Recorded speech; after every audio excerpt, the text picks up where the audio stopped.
Hello. Good morning, good morning, good morning, ladies, gentlemen, and maybe potentially all small animals who are watching today's show. Welcome back to another episode of the Kohrs Show, where we're going to be talking about how the market is rippity skippity doodah today. Yesterday, the S&P 500, the NASDAQ 100 both hit a new all-time high. Crypto is ripping. We have some individual equities ripping, such as Disney, such as Rumble, such as whatever hopefully you are YOLOing in your account. There's a lot to get into. Lots and lots and lots of stuff to chit-chat about, so I hope you are ready. Are you guys coming through? Because I cannot see the chat today. I wanted to say, hey, hi, how's it going to everyone who's in here? Do I need to reload? Am I live right now? Am I live at all? I do not see people. Live. Hello? Houston, we may have a problem. People can... Fuck, am I not live? What did I do? What did I do? What did I do? What did I do wrong today?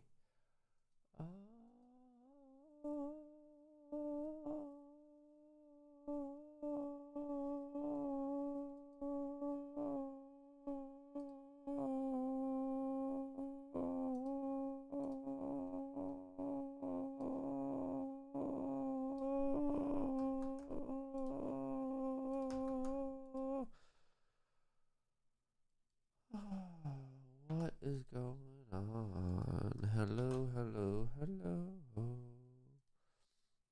I don't know if anyone's here today. Is it just me? I need friends in real life, not this parasocial thing I have going on. Oh, all right. Now I gotcha. I don't know what was happening, but I guess my computer was a little bit off there, but looks like I think you guys can hear me. I could hear you. I don't know if you could hear me, but I could hear all of you. So I think we're good.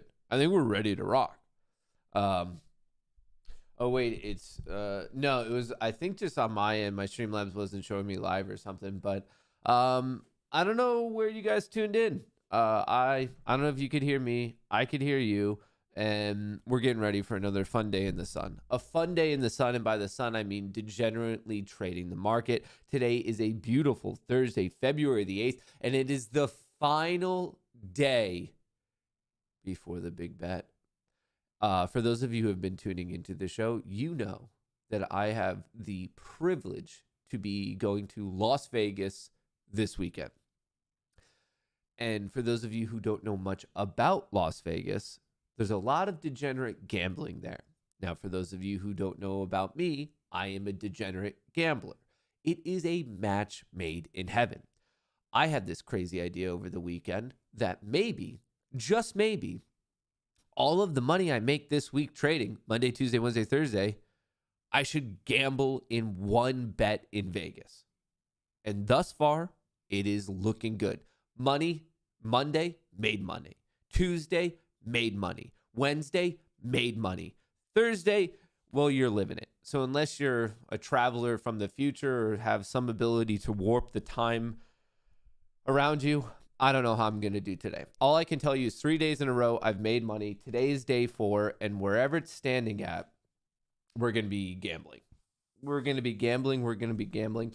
Wow, my nose feels a little bit stuffy. I just refuse to take the allergy medicine, and I'm at a weird crossroads in my life where I won't take the allergy medicine, but then I also can't stop myself from doing my morning play routine with Piper. She likes to play hide and seek in the morning, and it's kind of weird. We're both figuring out the rules of the game where what happens when I find her, and she looks confused and I look confused. I'm like, you're not that good at hiding. And then she runs away again. And I was like, well, we live in a small apartment. Of course I'm going to find you. So I don't know. It's a whole thing.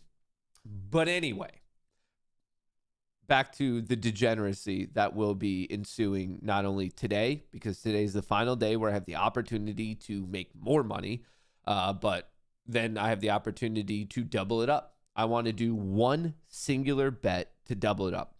Now, I need a little bit of your help for all this. I really, really do, because I don't know what I want to do. I don't know if I want to bet on the football game, like a money line type of a situation. I don't know if I want to do one roll of the roulette wheel. I don't know if I want to do one hand of blackjack. I don't know if I want to do a prop bet such as like heads or tails for the football game. I don't know. Someone else reached out to me and they said, hey, man, if you're a real degenerate, you would take the money and not just do a 50-50 bet. You would do it on a parlay. And at first when I read that, I was like, dude, that's way too degenerate. Like, it's already hard enough to hit a 50-50 bet, but then to add a parlay onto that? Oh. And then in the middle of the night, I woke up with night terrors, and I was like, wow, what kind of degenerate are you if right away you're kind of scoffing at amazing degenerate ideas? So late last night, I was feverishly looking up various parlays. I was like, maybe I should do that. Like, if you're going to swing for the fences, you're not looking at first base. If you're swinging for the fences, you're expecting to come all the way back home.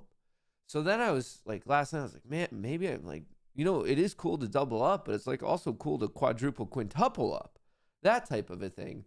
I joined the Locals and Discord family. Awesome. I'm happy you are there. I hope you enjoy it. And if you have any questions, comments, concerns, obviously reach out to me and we'll figure it out.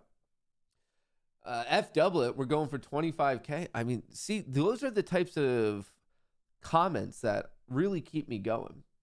Really, really keep me going of just some sort of weird parlay. Or another thing I could do is I could do one like 50-50 bet, like the roulette wheel, blackjack, and then hopefully I win because I will, because the market gods, the gambling gods, the degenerate gods always have me in their favor. I could take that money and then put it on a parlay.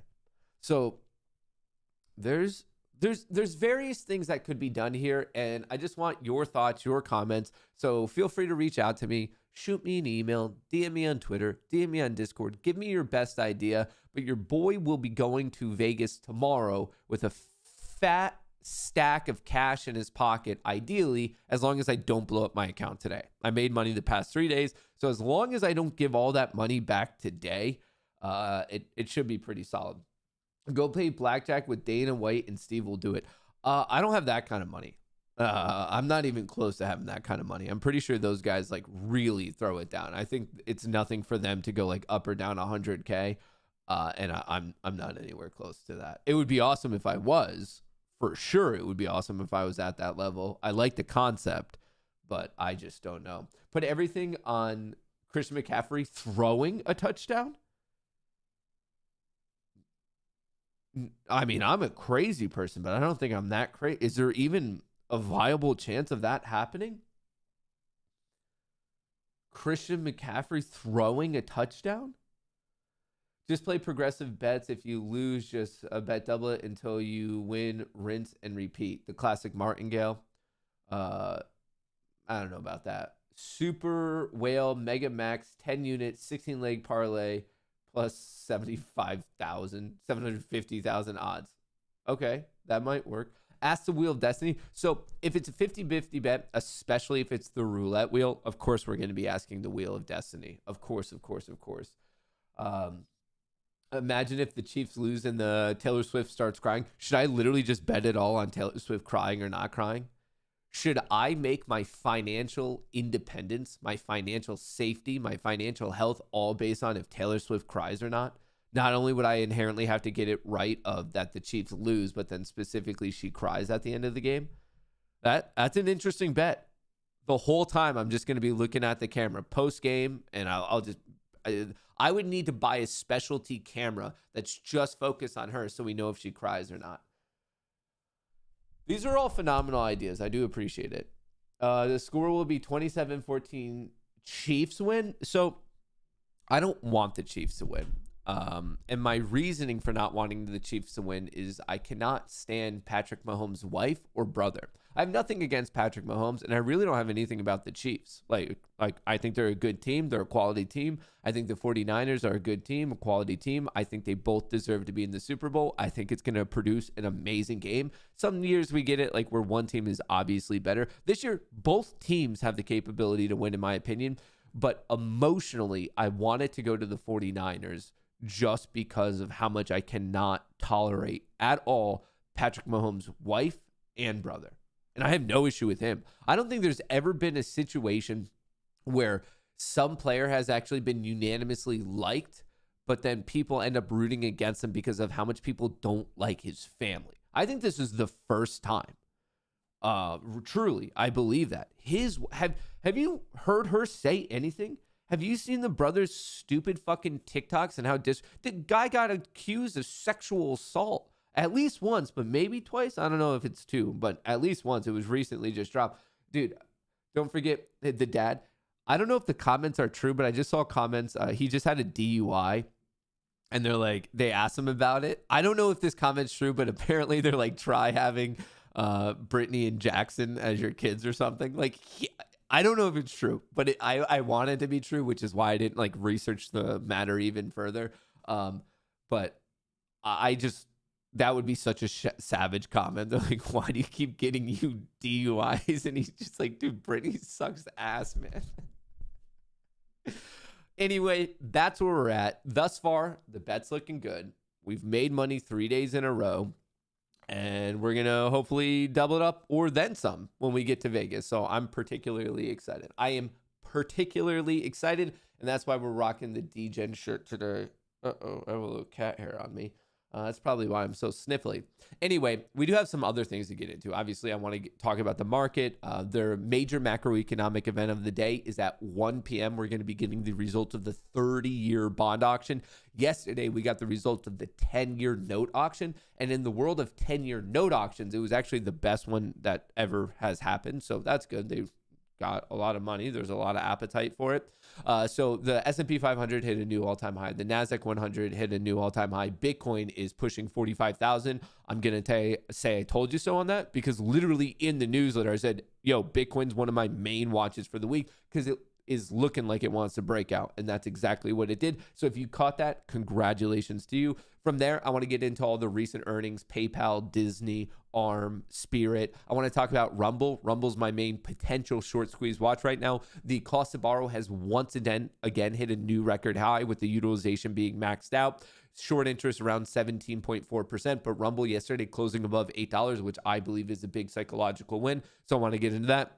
Interesting stories related to Tesla and Elon. Right now, there's a lot of murmurs that Tesla's about to lay off a lot of people. And of course, media is spinning at this as if it's a absolutely horrific, horrible thing because they do anything they can to be negative with Elon. But in reality, when all these other companies have been doing it, they've actually gone up. Look at Microsoft, look at Meta, look at any other tech company. When they announce layoffs, the stock's been going up. And thus, on these rumors, Tesla stock's going up. And then also a weird little side story about Jack Dorsey and Twitter, now X, and blah, blah, blah. And once again, it just comes back to the media always wanting to hate on him. So we have some fun things to go over to, some fun pre-planned things that I want to dive into with all of you. And then from there, we're just going to let it rip. We're just going to fly by the seat of our pants, grab the day by the balls, ride the horns, and we're going to get this show underway. Before we do that, if you haven't already, smash the like button. Don't forget to also subscribe. Those are the numbers that like make me feel like I'm either a successful human being or if I absolutely hate my life. So really my mental sanity is completely in your hands. I let the little numbers on social media determine my overall happiness in life. Is it healthy? No. Do I recommend it for anyone else? No, but it is the purgatory that I'm in. So if you want to reach your hand down into this hellscape and bring me a little bit of happiness, just a little hit of dopamine, you know what to do. You're going to hit that like button. You're going to subscribe. You're going to sit here and patiently watch the entire show. I don't care if you have an appointment. I don't care if you have to take your kids to school. I don't care if your manager is giving you your quarterly review and you're on the verge of getting fired. Today it's Matt Day. It's the Matt Kohrs Day. So maybe just put everyone else a little bit on the back burner and we're going to see how this one goes. Hey, yo, Matt, first off, nice sweater. Gonna need one. Also, do you think Disney will hit 110 today? Derek, I will swing by your house tonight and drop off a sweater for you. And then do I think Disney will hit 110 today? Dude, do you want it to? Guys, if you're going to ask me for a price target, let me know if you want it to happen or not so I know, to fucking fire you up. Like, it feels like you're asking me that because you want it to happen. Psychologically, most people ask the question where they want the affirmative answer. So I'm going to assume that you want it to. So fuck yeah, dude. 110% confident. 115% confident. Of course I want it to happen. If that's where your money's betting, hell yeah, brother. Hell yeah. Dude, I woke up and the first thing I thought is, fuck, man, Disney's going to hit 110 today. So it's so funny that you bring that up. Have a 106 call for tomorrow. Dude, 110. 110's my min target for today. I'm thinking maybe $200. $200 by lunch is like my major thought. That's how we run things. Happy to help. All right, we should probably get a little bit more into the show. So, anywho, stock futures, little change with S&P 500 on the brink of 5,000. We almost got there yesterday. It was teasing us. The high was 4,999.89, which is less than a cent away on the equivalent levels of the SPY. I set up an alert. We were almost there. Today might be the day. I honestly feel like today will be the day. But 5,000, it's in our sights. It's exciting stuff. Obviously, as I alluded to just a bit ago, the 30-year bond auction is the major macroeconomic data report today. The results come out at 1 p.m. Eastern, and basically you just want all the inventory to be sold. You want a healthy appetite, and you don't want the yields to be coming in too high. But yesterday we had the 10-year note auction, and it was actually pretty good. So that's why the market actually did well into the later part of the day. So hopefully we are running that back again today. Obviously, tons of earnings. This is a little looky-see at what's going down this morning after the market closes today and then also tomorrow. Please understand, I will not be streaming tomorrow morning because at the time I normally stream, I'm going to be flying a bird over most of America. I say that confidently, but if I'm being completely honest, they have not yet let me fly the plane. Every single time I ask, they look at me. And they're like, what? I was like, yeah, can I fly? And then they're like, no. And I was like, okay, cool. So I highly recommend it. The next time you guys fly, try asking. Just be like, can I do it? And they're going to say no, but it is still like an interesting question. My point is if you never ask, the answer is always going to be no. So one of these times, eventually they might say yes. I don't know. But anyway, no show tomorrow morning. So I do want you to know that the major one is probably Pepsi, but can it be growth? I know some of you people in here are interested in marinara, a little bit of that devil's lettuce, if you will. So you might be paying attention to can it be growth. I do want to let you know, technically earnings season is still continuing, but after this week, most major companies have reported. The only other one that you might be really, really interested in is going to be NVIDIA, which I think reports 2 weeks from now. But other than that, let's get into the ones that have recently repeated. Disney shares popped 7% in pre-market trade after earnings beat in Epic Games Eras Tour news. So Eras Tours, let's run this backwards. Taylor Swift, as of, I think, March, I want to say, her show, concert movie will exclusively be on Disney Plus. And then with respect to Epic Games, we have this: Disney to invest $1.5 billion in Fortnite maker Epic Games to make them cooler, more interesting stuff, I suppose. All right, and here I'm bringing up the chart. This is what happened with Disney. Closed out the day at 99.14, currently trading at 107.10. So to that question, can it hit 110 today? It could easily hit 110 today. It's within spitting distance. So Disney looking really good. Next up, PayPal. PayPal issues disappointing guidance even as fourth quarter earnings top estimates. So PYPL getting hit. PayPal, PYPL closing out the day at 63.24 yesterday, currently trading at 57.87. So it did beat on earnings, but remember, it seems like the current vibe of the market is more so of the guidance. Where are we going in the future? And that's where PayPal was a bit weak. ARM shares soar as much as 41% after chip designer gives strong forecasts as AI is boosting sales. So we have a lot of AI and semiconductor related stuff absolutely crushing. So ARM closing out the day at 77, currently trading at 97.50. So for any of you who went degenerately into the world of AI and chips the way Nancy Pelosi does, congrats to you, because you are having a very, very good morning. Spirit Airlines narrows loss to 184 million, says it's on the path back to profitability, which means that Spirit and also Dave Portnoy are probably pretty happy because it is currently up 20 cents, 2.93% in pre-market. So went up a little bit, came down, bouncing back up.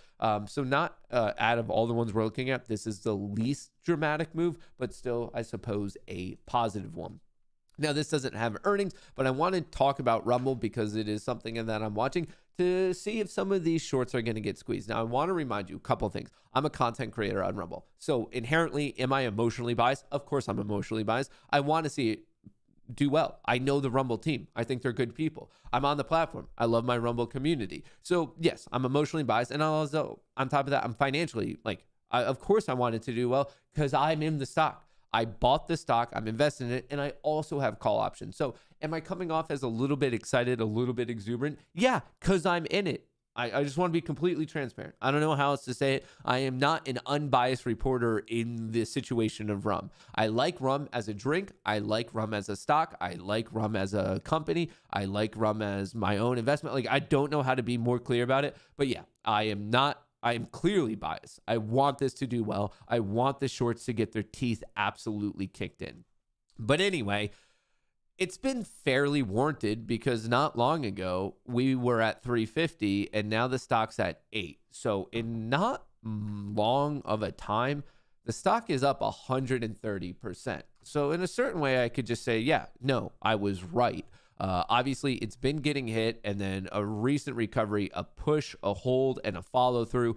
$8. I mean, it's just setting up. I think every 50-cent increment's important just because the options chain is being built out. So not only did they add more strike prices at 50-cent increments, but now they actually have more expiration dates, which is a new thing. And it's just another telltale sign that there's more excitement in this particular equity, in this particular ticker.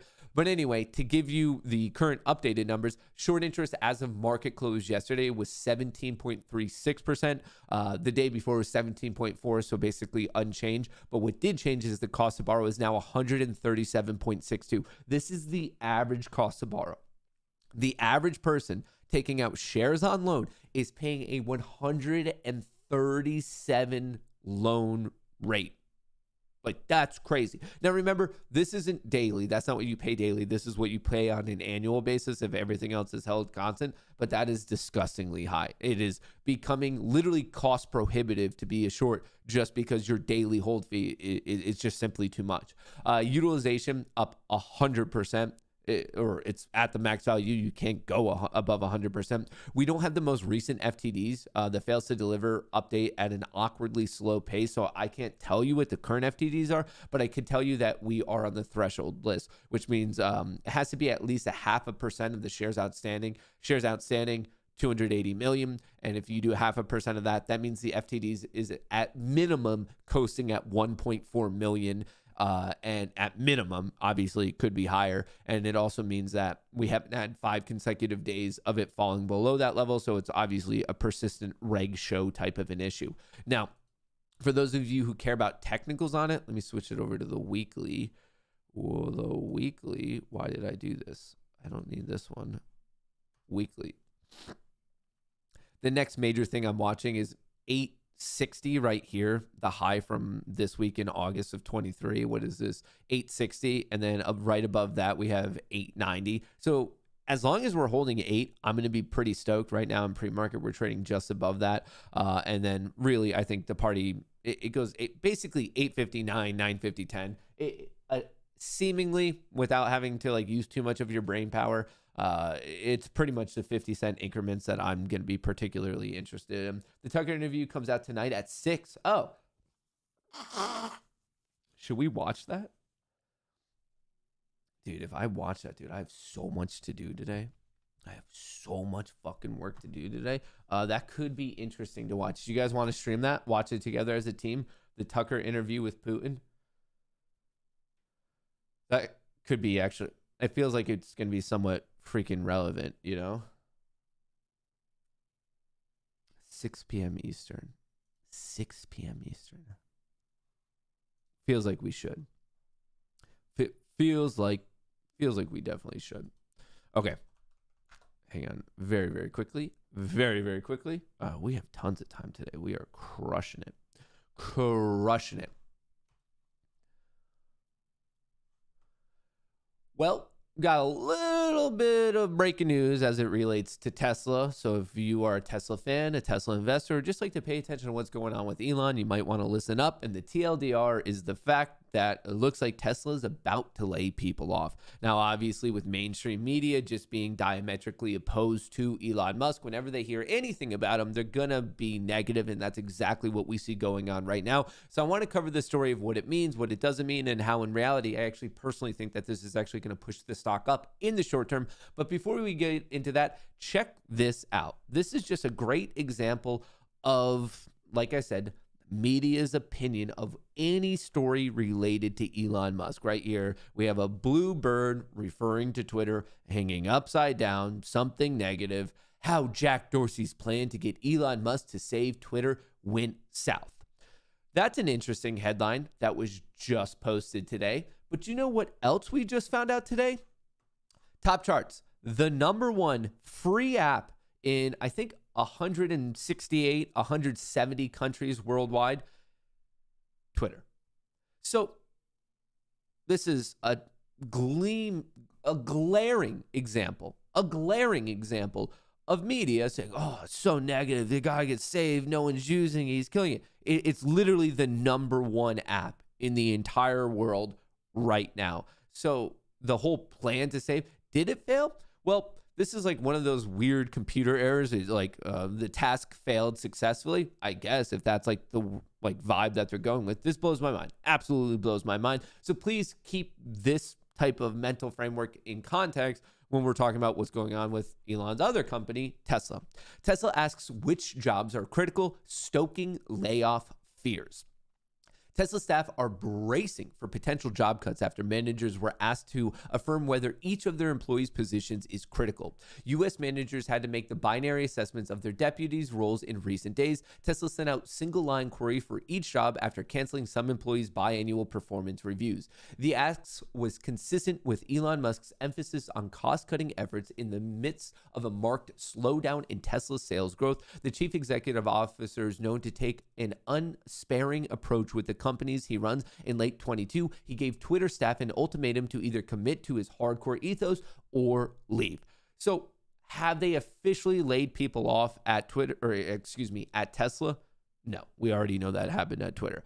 But it does, like, if you're reading the tea leaves, if you're reading the writing on the wall, it does seem like it's coming. But also, this isn't special in any means. If you look at really the last year and a half of any company, any big company, there's most likely been layoffs of some sort. I'm talking about what's going on at Facebook, aka Meta, Microsoft, a lot of financial players, almost every tech company has probably laid people off, the major ones that people talk about, maybe excluding like Apple. This is currently par for course, but when it comes to media, they're going to make it seem like somehow it's good for all these other companies, and it's actually somehow bad when it's just somehow involved with Elon. But anyway, if you look at the stocks, they actually go up. When this happens, like look at Meta, that's a great example. Look at Microsoft, great example. When these companies are announcing that they're laying people off, the investors are like, oh, okay, it is the cost-cutting measures. They're being a little bit more stringent with their capital expenditures, and the market seems to like it, and it pushes it higher and higher and higher.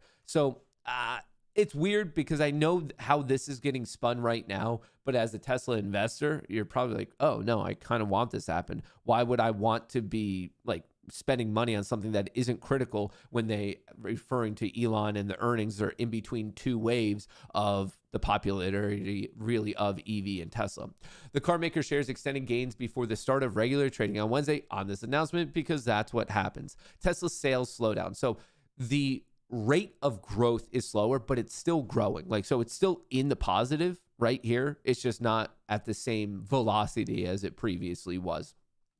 Musk, 52, said during Tesla's quarterly earnings call last month that the company was between two major growth waves. The first springing from its introduction of the Model 3 and Y, and the next expected to come from the lower cost vehicle aimed for late next year. So not only from a technical and even just like a consumer demand perspective are they in between two waves, but remember, Tesla is a company that is very, very sensitive to interest rates. And right now, the Fed fund, we're probably at the terminal rate. We're currently sitting at 5.25%. So when the Fed has jacked up the Fed fund rate to fight inflation, so that means the Fed fund, it means money's expensive. We're battling inflation.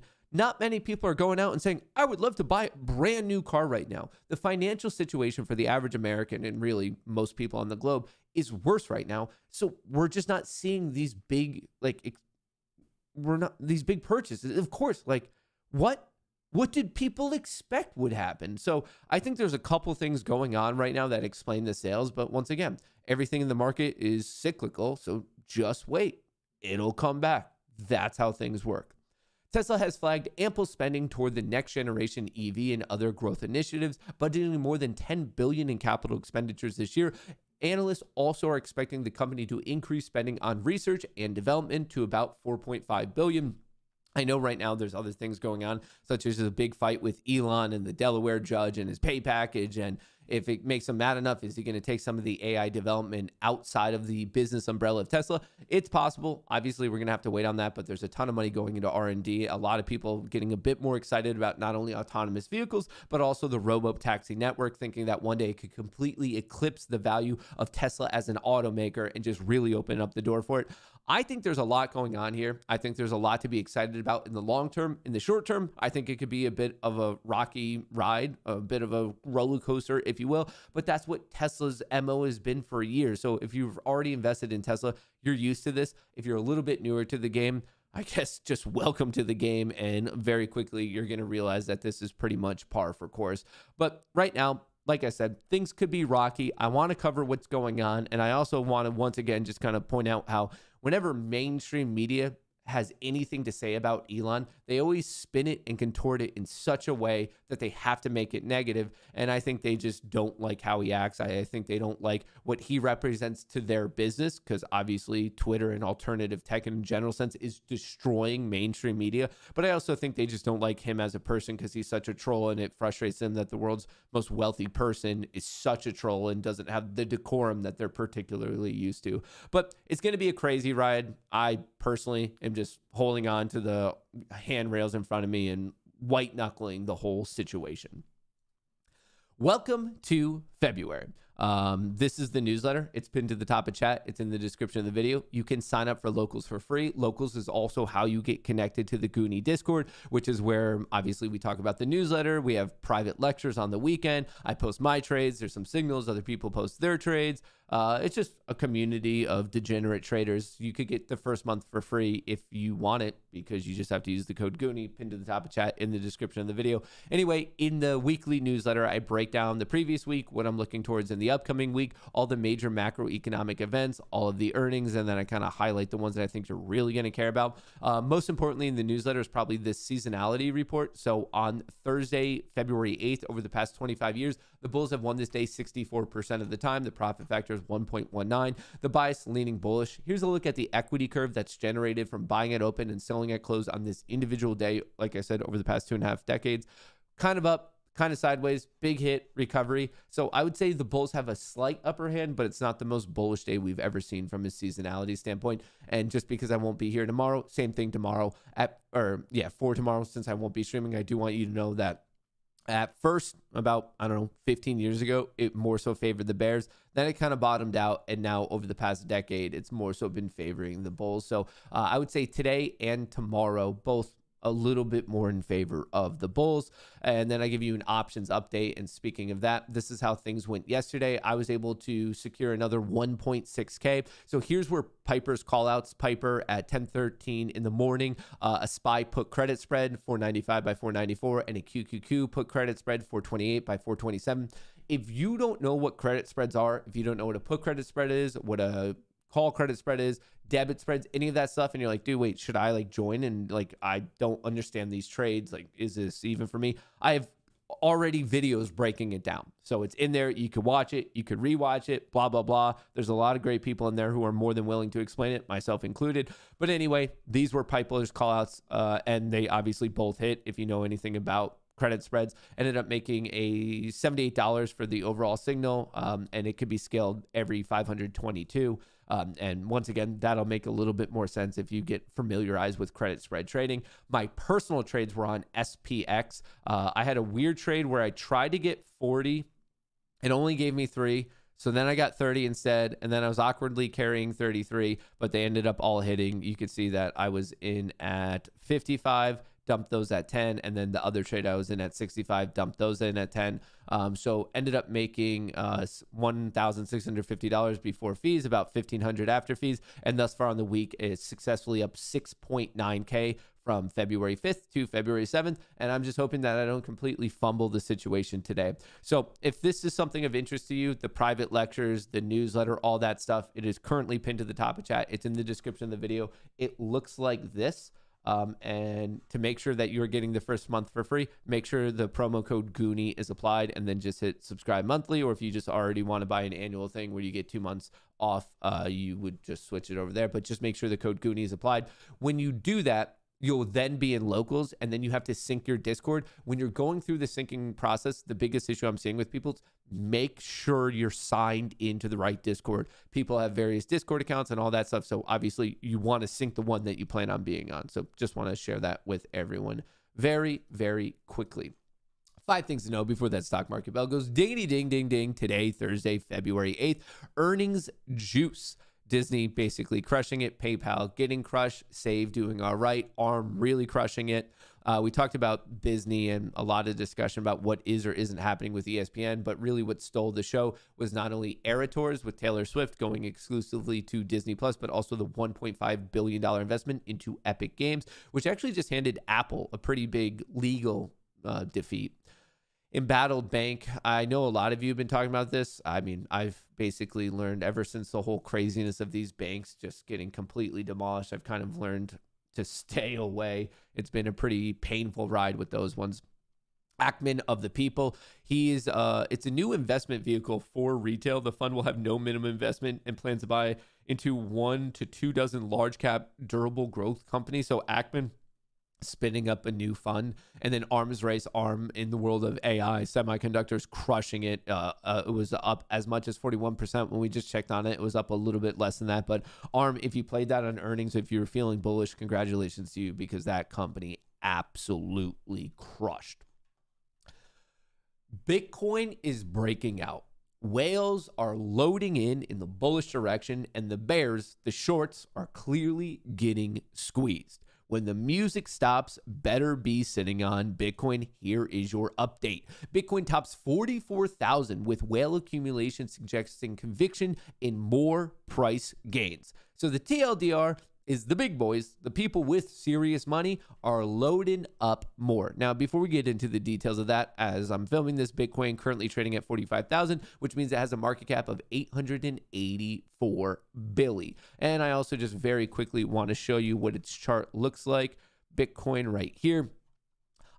For a while, if you've been reading the newsletter, if you've been watching the stream, you know I'm like, okay, it was very bullish. Then it got hit. Fake out breakdown, recovery above the EMA cloud, a nice high level of consolidation. I was looking for the push and close above 43.5 or 44,000. That happened obviously yesterday, and now we are off to the races. If you miss this active trade, you have no one to blame but yourself, because I have been screaming it from the rooftops for about 2 weeks now. In the newsletter, it was my main watch of the week of, wow, Bitcoin's looking really good, waiting for the entry trigger. That's what we got, and now it keeps pushing and pushing and pushing.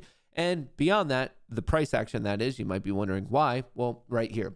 Bitcoin whales are accumulating more Bitcoin. Around 73 new whales now hold 1,000 Bitcoin or more, marking a 3.7% increase in 2 weeks. It is a big pop, big pop. So, I mean, are people with money always the right people? No, not necessarily, but it is also an interesting correlation to be like, all right, what are the people with money actually doing? The people with big money are loading up and then just holding what they have. They are just dollar cost averaging and going higher and higher and higher. BlackRock's Bitcoin ETF inflows climbed to 5th highest among all ETFs in 2024. This is another metric Another piece of data showing you the absurd demand for digital gold. Fidelity Spot ETF also garnered a ranking in the top 10 of fund inflows so far this year. Only 17 days after its launch, the BlackRock iShares Bitcoin Trust, IBIT, has become one of the top 5 ETFs of 2024 based on inflows. The only funds that have topped IBIT's 3.2 billion. Remember, everyone was like, I don't even know if it'll get 2 billion. We're already past that. And it hasn't even been live for a month. That's crazy. Of the year-to-date inflows are mammoth, long-standing index ETFs from iShares and Vanguard that offered exposure to the entire S&P 500 or the total stock market. Also earning a spot in the top 10 ETF asset gatherers this year's Fidelity's FBTC, whose 2.7 billion of inflows placed its eighth highest on the list. So clearly, thus far, it's been the year of Bitcoin, the year of digital gold, the year of internet monies that seemingly a lot of people don't understand, and they keep telling you it's what is going, why would you touch it, how blah blah blah, and then it ends up just ripping higher and higher and higher. So as many as there are naysayers out there, in my personal opinion, I don't really care, because there might be naysayers, but then also there's very real gains being generated. So people can be against it as much as they want, but it's making real money for a lot of people. So I am here for the ride. Just want to give you that update and let you know that right now the whales are loading up, putting pressure on the shorts, and in real time we're seeing it squeeze higher. And the question is, how high will it go in this particular micro time frame? All right, hang on. Let me get prepped up. We have about 15 minutes, so we have to do some degenerate stuff. I'm excited for that. Let me get the poll going.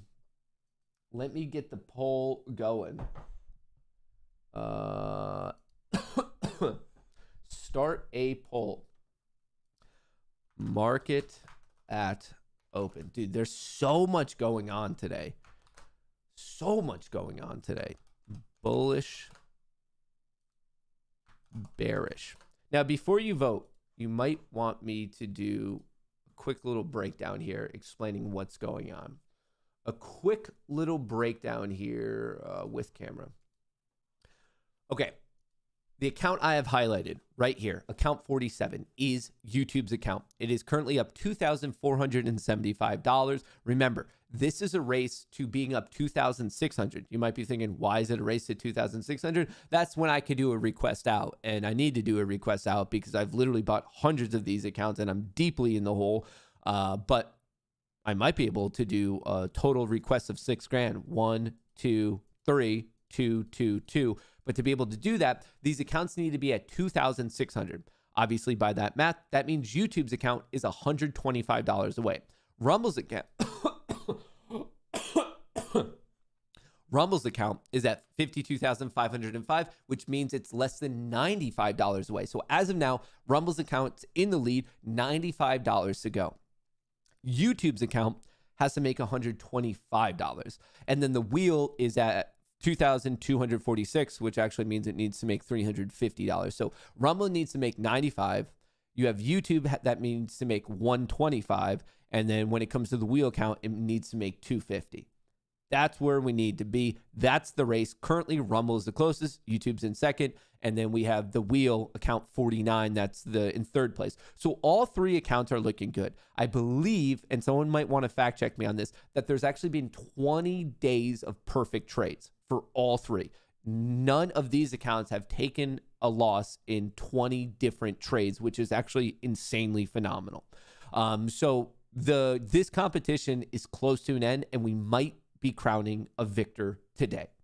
We might be crowning a victor today. So when you are casting your vote, I cannot express the importance of casting a solid vote today, because whatever community you are representing, you might be representing it big time. You might be representing it big time. What amount of cash did these? They start at 50,000. That's how these Apex accounts work. Matt, is there a military veterans discount for the Discord? There's a discount for everyone. The entire first month is free. So obviously, shout out to veterans. Very much appreciate what you have done for literally the best country in the fucking world. But I also choose to give that discount to everyone. The whole first month is free. Just use the code Goonie. Anyway, they all start at 50, so they're up about 2.5, 2.4, 2.2K all, and we are almost at the end of the first one. Now, I do want to let you know that I'm figuring out how I want to do these competitions, and we're going to run them again. That's why I have these other accounts right here. I already did their trade of the day just because I have to trade for 7 days in a row. So we can convert those over to like real accounts, PA. So when it just says Apex, that means you're still in the competition. And when it says PA, that means you're like, okay, actually potentially going to get real money if you trade well enough. So I have to trade. I already have the profit target on these ones already hit. I just need to trade X amount more days, and then I could convert those over to PA, and then we could run more competitions. So this one, it might be it. It might be it. It might be it. Rumble needs 95, and then YouTube needs 125. So we're going to have to do this a little bit separately. I guess, okay, Rumble, let me turn this over to you because really $100 is basically going to be one trade. So all you have to vote on, if you're on Rumble right now, I just need to know, are you bullish or are you bearish? And then YouTube, I'm going to come over to you for kind of a second question because 125, it should be fine, but I'll explain it in a second. Okay. Bullish is the first one. Bullish is the second one. Bullish. Rumble, I need you to vote. Bullish.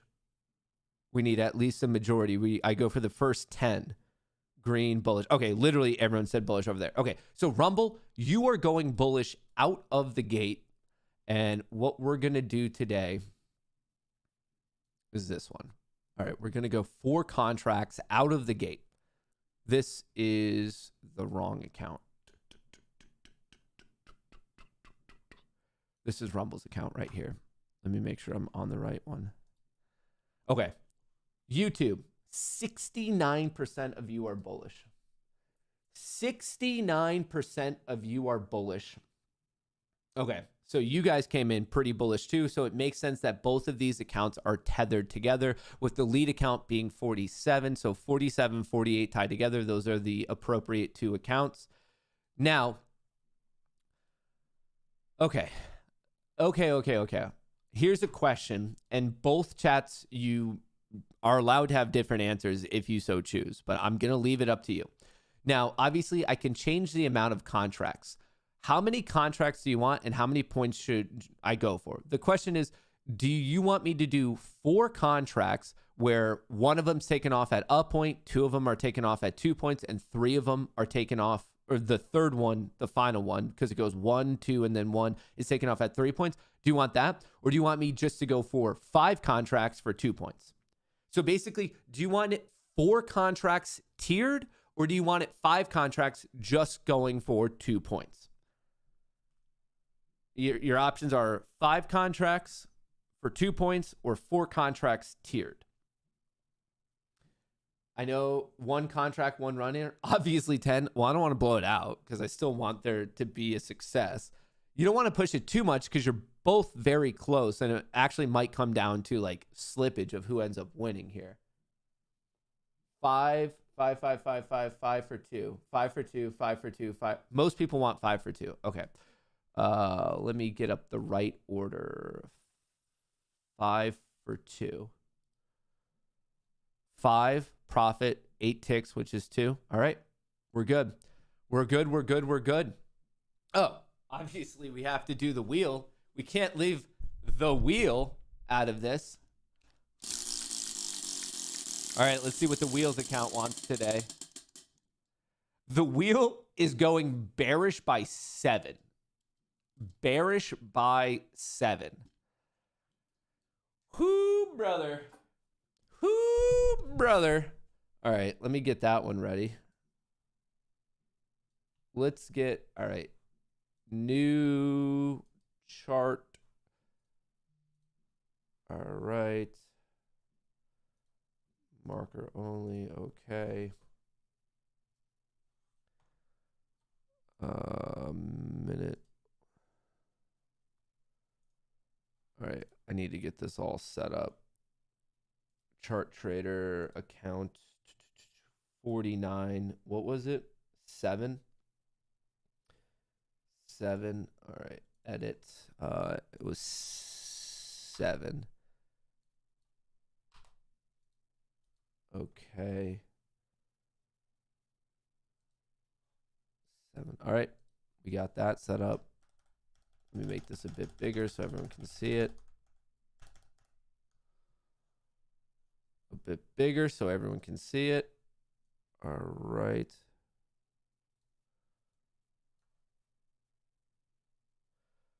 All right. I just want to make sure this is not inappropriately tethered to anything else. Properties will also make the font a bit bigger. I think I normally do 18 so you guys can actually see what in the world's going on. Crosshairs local. Okay.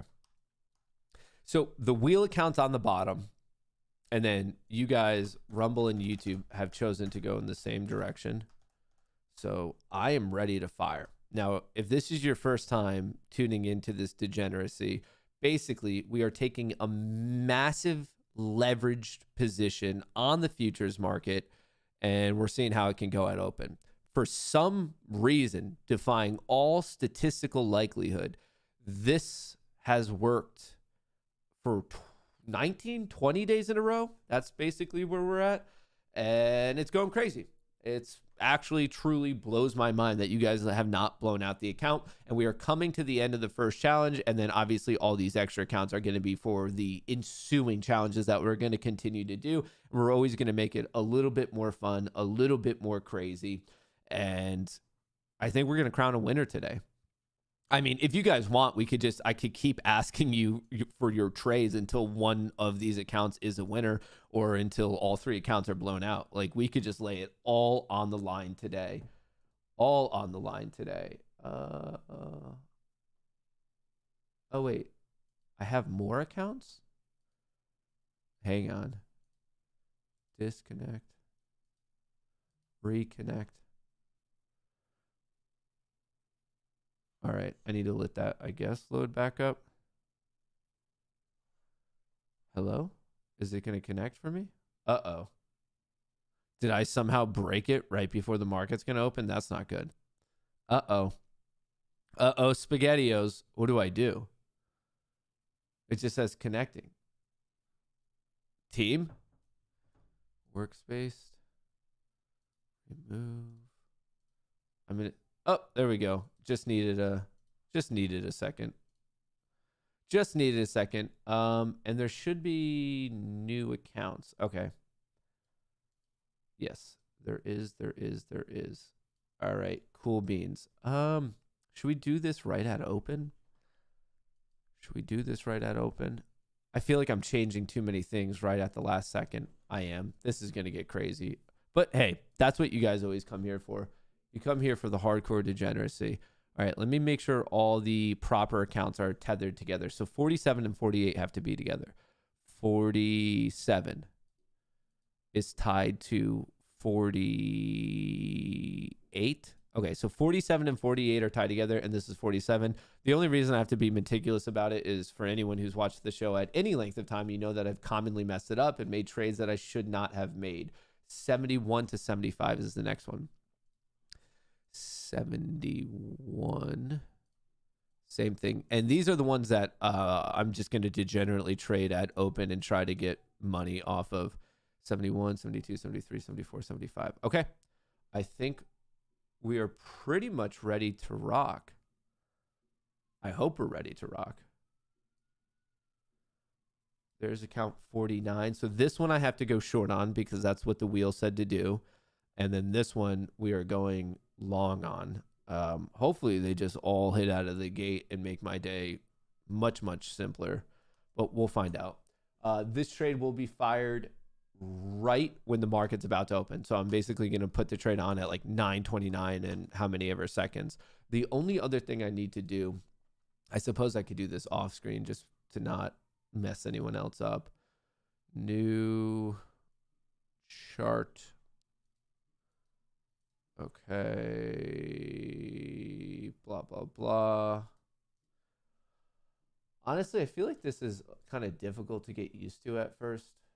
Ninja's thing. There's just so much going on. It's such a powerful tool that I feel like it takes a bit to actually get used to. What was the new account that I just made? 71. Okay, cool. I'm ready to go. I am ready to go. I am ready to rip. NQ Degen. Okay. I'm ready to rip it, folks. I hope you guys are ready to rip it. As we're getting geared up for the day, let's take a little looky-see at the market, see where things are going. SPY is right at the close from yesterday. We are within spitting distance of hitting 5,000 in SPX. I have an alert set up there.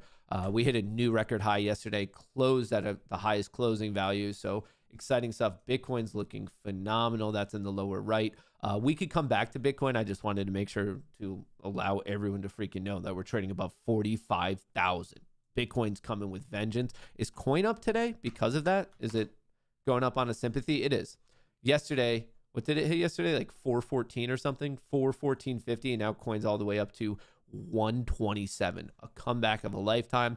And then up here we have Rum, which I love it, trading above $8. Makes me a lot more confident in the position. Disney currently up 7.8%. PayPal currently down 8.3%.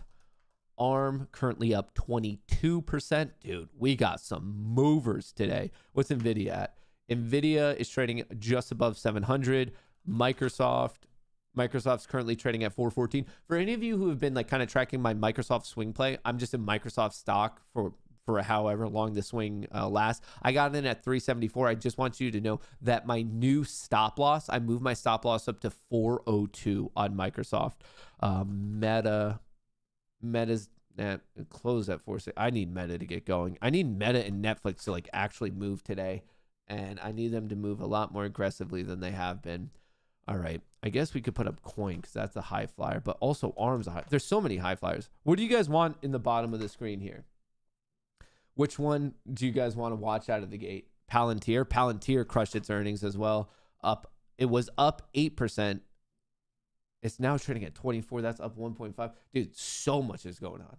So much is going on this morning. So I think we're going to be doing a lot of flipping between the charts because there's a lot of movers. Lots and lots of movers. The 5-minute, the 10-minute, the 30-minute, and the daily bullish. Load layout. That's on the S&P 500, 5, 10. 10's trying to convert back over from bearish to bullish. So the 5 minutes bullish, the 30 minutes bullish, and the 10's trying to go back to being bullish. All right, with that being said, it is time to prep up. It is time to prep up. All right, let me just... Order submitted. All right, that was on the other accounts I'm just trying to pass. So this one, you guys are going long. 5 contracts for 2 points. And then this one is the one that is going short. This is the wheel. The wheel's on the bottom. So I'm going to buy market, sell market. I'm going to do it at 929.52, 3, 4, 5. Order submit. Order filled. We did it. Orders are in. Order canceled. Jesus will take the wheel. Jesus will take the wheel. You guys already hit. The wheels account is still live. The wheels account is still live. Uh-oh. Uh-oh, SpaghettiOs. Uh-oh, SpaghettiOs. The wheel struggling out of the gate. The wheel's definitely struggling out of the gate.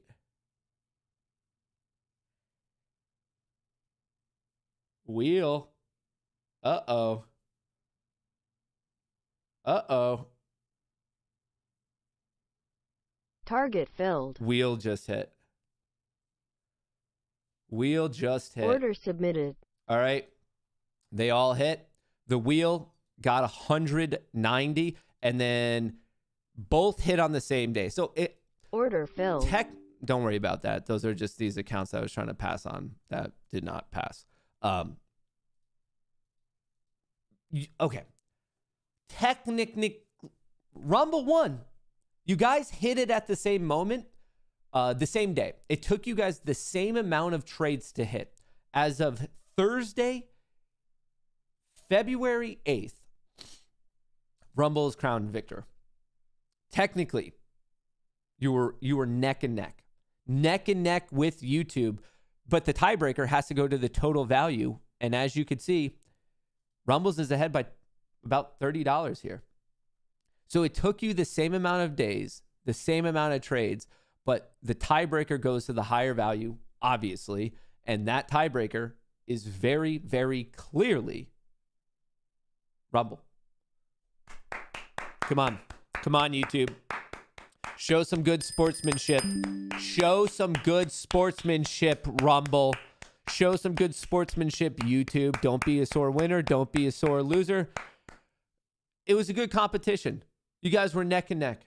You guys were neck and neck. Slippage. Hey, slippage. It worked for them. It worked for them.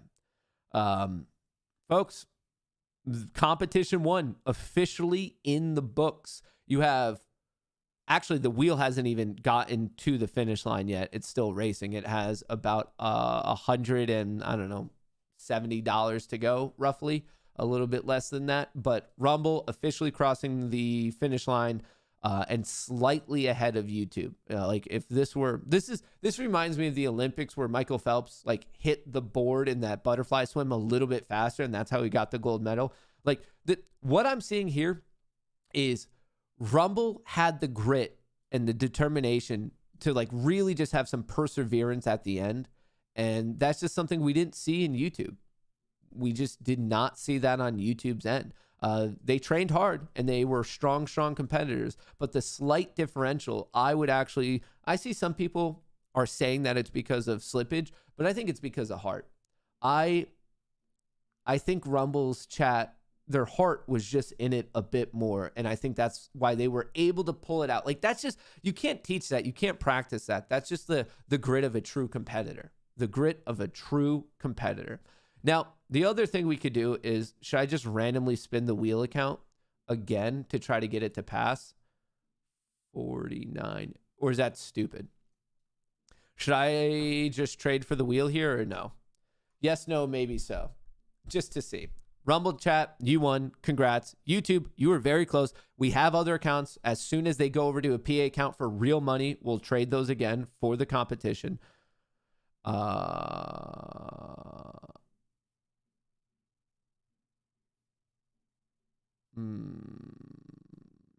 Do I want to trade for the wheel? How much does it need? It just needs to get to 52.6. It needs $170. $170. 100. Yeah, ask where is Monica? Please put both chats on your screen like old days. I need a service that puts the chats together. I mean, I can read both chats. I have both chats right here. But unfortunately, I don't think there's a service that exists that merges the two chats. We just got to save the wheel. This is kind of like that awkward lap at the end where there's two competitors who are done. Should I just hit the buy button and see what happens? Order filled. Target filled. Oh. That was the fucking easiest thing ever. And look at that. It crossed the finish line. It jumped up to 390. That was the easiest thing ever. All right. Well, that's the end of competition number 1. Competition 2, I'm going to have some new twists and tweaks of how we run it and how the competition's done. But officially, Rumble chat, as of now, you are the chat that is the Degen champ. Congratulations to Rumble, and also congrats to YouTube for putting in a strong competition, and the wheel coming in 3rd place, but all technically beating the challenge. Just you have Rumble chat beating it first. All right, and with that being said, we're going to save all that. We're going to switch it back to this. Rumble looking good out of the gate. The queue's looking good. It looks like we opened up just above. They got their gap fills to the downside right out of the gate. We're moving. We're grooving. ARM, WTI. I mean, ARM just had good earnings. ARM is now up 37%. That is disgusting, folks. That is absolutely disgusting. SPX, I do not believe, has hit 5,000 yet. We're still on watch for SPX to hit 5,000. We won fair and square. Rum lost. I mean, you could tell that to yourself, and if that's what you need to do to get your self hyped up for the next competition, have at it. But you guys didn't win. The history books will show Rumble as the winner.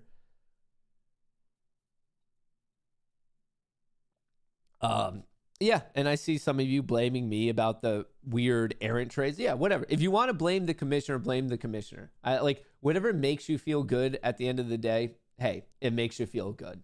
But you can cry and whine. Right? I'm seeing a lot of sore losers over here on YouTube. A lot of clearly scripted like the NFL. All right, we're going to have to up the ante for the next level. Is Rum the new AMC? I lost way too much on AMC and that trash CEO. I don't know if it's the new AMC. AMC's AMC. GME's GME. Like, they're all their own story. They're all their own narrative, and you have to pay attention to each one and understand the nuances. You have to understand the nuances for sure. The 5-minute on the S&P 500 futures looking good. The 10-minute now bullish, flipping. 30-minute saving itself at 6 in the morning, bouncing off of that, and the daily still strong. You have the Qs strong. Looks like we are pretty strong across the board, honestly. I haven't made any options trades yet today. I'm trying to decide what I want to do with my life. Trying to decide what I want to do with my life, you know? Anyone else get that vibe? Rigged. Matt gets paid by Rum. Dude, I think you guys just need this weekend to take a breather. We could start up the next competition next week, or if you guys want, we could wait till right after President's Day because, like, we have a holiday coming up. So if you guys want, we could either start it at the end of next week, or we could do it at the beginning of the week right after. But I kind of want to make it a little bit more customizable, so not just bullish or bearish, but I want to also do somehow a vote. I need to do some sort of like poll where like you could either change the target or you could change the size. I think we should change the size. For the next competition, I not only want you guys to vote bullish or bearish, but I want you guys to do the size. But then if I do that, you're obviously always just going to vote the biggest size. So I was thinking that maybe the twist should be you could vote bullish or bearish, but the other chat picks your size. Because it's a little bit of a psychological dilemma. Because if they vote big size, they might blow you up. But if you hit the trade, you're going to be up more money. And then if you vote small size, you probably won't blow up, but you're only going to gain a little bit of money. So I thought it could be an interesting psychological test of you guys get to vote in your own direction, but the other chat gets to choose how many contracts you're trading. Just an idea I want to throw out there. Just an idea. Another thing I was thinking was each chat picks a representative. And then that representative is like kind of the captain of the team, and the captain gets to decide what's going on, and they can confer with whoever they want. They could do whatever they want, but I was thinking more of like captain-based trading, that type of a thing. So I have a couple ideas percolating, and can we have Discord join the fun? I mean, the people in the Discord are between the two chats, so they're in. We can make the other. Well, I kind of want the wheel still. I had to order a new wheel. Unfortunately, you guys may have noticed that this completely broke right here. There's no knob between this 10 and this 9. So kind of crazy stuff. So I had to order a whole new wheel. I'm worried that the magic is starting to break it. So we have that. We have the wheel. I was also thinking about literally allowing my cat Piper to actually pick every morning. Like I was just going to give her a red piece of paper and a green piece of paper and just see which way she picks. Another idea, just percolating. We have a lot of ideas. We already have the Piper trading strategy, which I think is on a 40 signal win streak if you were to have taken each of them.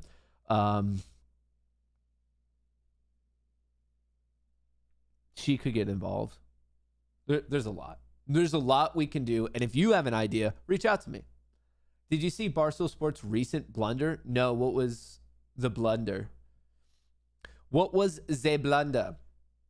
as you're waiting to tell me the blender, folks, sign up for locals. This is how you get connected to the Discord. If you want free Discord access, free, put in the code Goonie. First month is free. After that, it's either $30 a month or $300 for a year. I wholeheartedly believe within the first free month, you'll get money or knowledge or entertainment value enough to pay for the next month or potentially the next entire year. If you don't believe me, literally ask the people in here. They're crushing it. They're crushing it. Not only emotionally, but spiritually and financially across the board. They're having a great old time. Hey, Matt, long time no see. You missed my first super chat, but I just wanted to say, hey, I hope all is well with you. Diamond Dallas page, my apologies for that. Let me see if I can track it down. Hey, Matt, long time no see. Haven't had the time or money to actively train in a while, but I hope all is well with you. Diamond, that is so incredibly kind of you. I hope you are having a good one. I hope you're ready for another fun-filled weekend at Texas Roadhouse. I hope you're ready to crush it. I appreciate that. I appreciate it. Snap calls and puts, oh, so not Barcel. You're talking about actually, but he also went bigger. That wasn't really a blunder. They were net ahead because Dave Portnoy of Barcel, he had a bigger position that was bullish on Chipotle. Barcel made $20 snap calls and $15 snap puts, going 98% down and 258% reinvestment. Yeah, that's because Unusual Whales doesn't explain the story properly. They had a much bigger bet on Chipotle that actually made them net positive after even that whole Snapchat loss. I saw it too, and Unusual Whales didn't explain it properly. It was proper, but it was only a portion of it. They didn't bother to include the fact that he completely destroyed it on the Chipotle play. Are you sponsored by Texas Roadhouse? Because I have never wanted Texas Roadhouse more than when you keep mentioning it in your streams. I'm not, and it's not because of lack of effort. I have asked them, I have begged them, I have pleaded with them, and I've heard nothing but crickets. But I think they just want to make sure that I truly want it. I understand what they're doing. Nothing good in life comes easy. They're not just going to give me a sponsorship because I asked for it. I think I need to prove my undying devotion to the company. I think I need to pledge them my fealty. So as of now, I'm not affiliated. I am not sponsored. It is just something I truly love. And one of these days,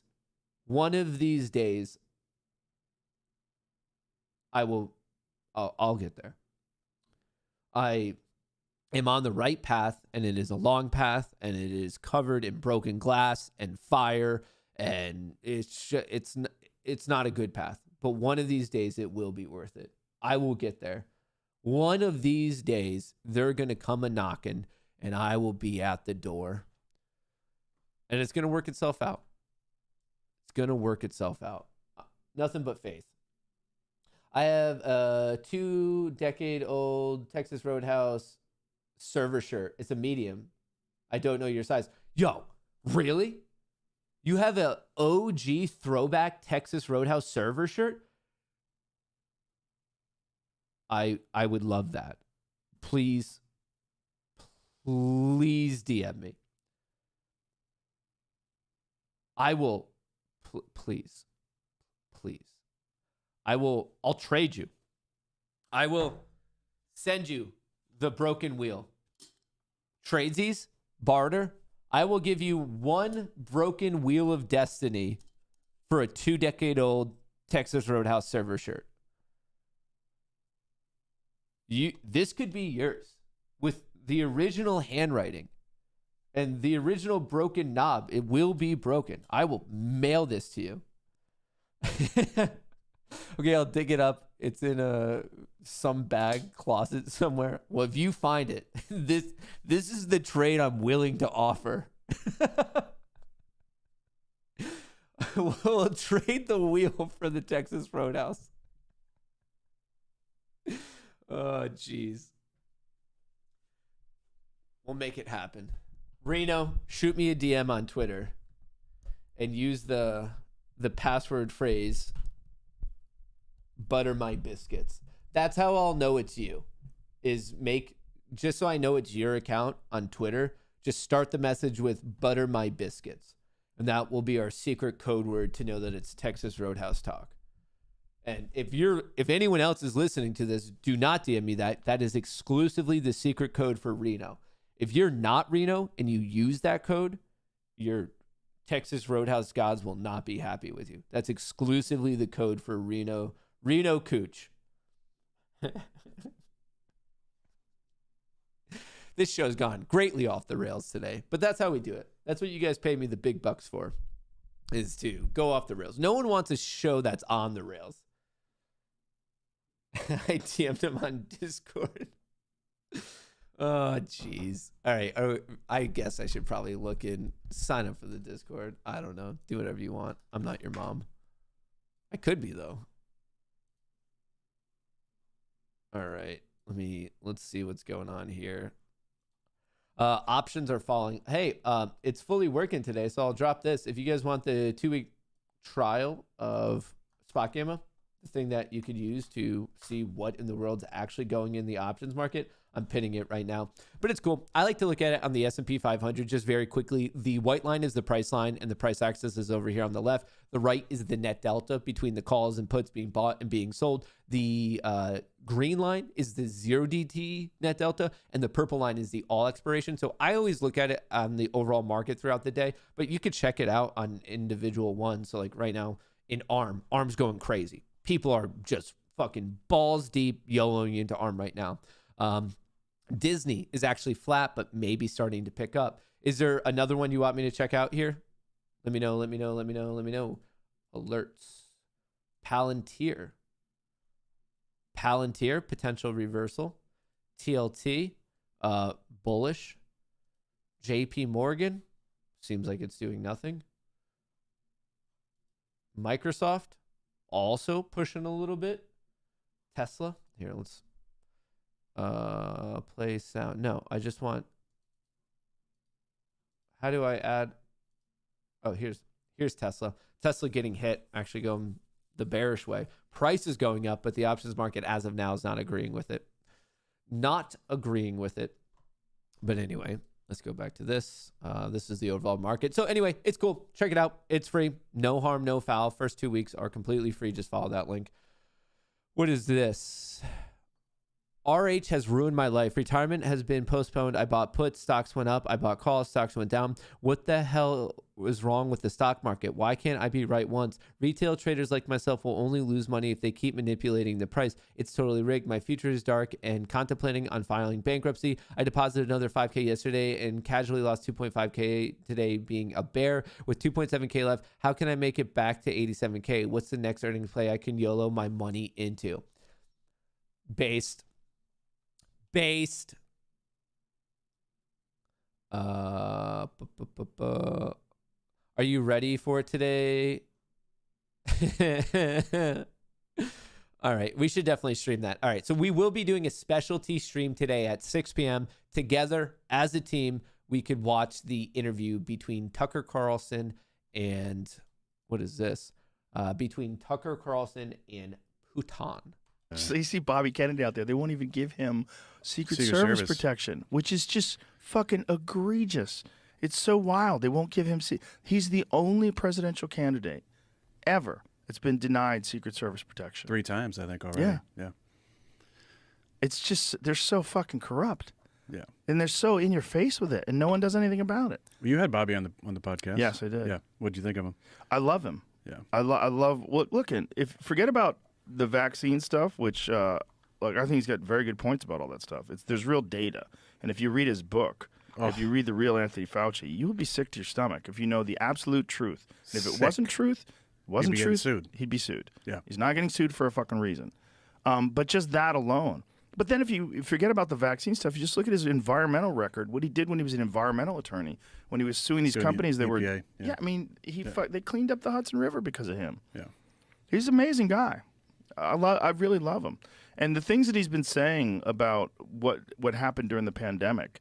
You know, he had some talk that he did recently, some speech, some conversation he did recently that was public, where he was talking about we're being poisoned by food, and this is why everybody got so sick from COVID. The disparity between people who got COVID and it was just a cold versus people who got COVID and they were deadly ill is 100% what they're eating and what that does to their body and how it compromises their immune system and how it causes comorbidities like diabetes, type 2 diabetes, and obesity and heart disease. This is all a direct relationship to food. But there's no money in healing people. The chronic disease, it's a huge moneymaker. Yeah. And it's not going to change. I was watching something the other day with Tucker Carlson was interviewing somebody named Callie Means. I don't know if you saw this, but he's talking about Ozempic. Yeah. Yes, I did see that. Yeah, we were talking about it yesterday. But one of the big points that he made that people, I think, forget is that why are these drug companies, Big Pharma, spending so much money on advertisements during the news is not to sell their products. They don't have a problem with that. It's to control the messaging. Yes. I mean, they're fucking controlling the message. So For sure. So if somebody went after that and said, hey, you're not going to be allowed to advertise on TV anymore, because I think we're one of the only countries, maybe there's one other country. New Zealand's the only other country. Okay, so there's two countries. It would be, they would be attacked for anti-science or whatever it might be. What RFK wants to do, kind of the dismantling or the reforming, realigning of the CDC and NIH and some of these alphabet companies who've been lying and misleading the public for so long. He would get absolutely slaughtered by the media. Why? Not because they actually believe that, but because who's paying them? Yes. It's those companies. So they control the message. So when you come out and talk about, what you use to heal yourself during COVID, or when I come out and talk about, or Dr. Peter McCullough or Robert Malone, or insert anybody who was just trying to bring Pierre Corey, they get absolutely railroaded and censored and silenced and attacked and slandered. It's not, I mean, it's not the news. It's corporate controlled. It's completely controlled. And it's not good for us. And the fact that people... All right, question on that. I obviously know if you are right-leaning and if you are a Trump supporter, this is going to be like kind of a whatever question for you. So this is more so directed at the people who identify as left-leaning or the people who are more in support of Biden than they are on Trump. I'm not saying you like either of them. I'm saying you are more supportive of Biden than you are Trump. If you fit that category, if you're left-leaning, more supportive of Biden than Trump, let me ask you this question.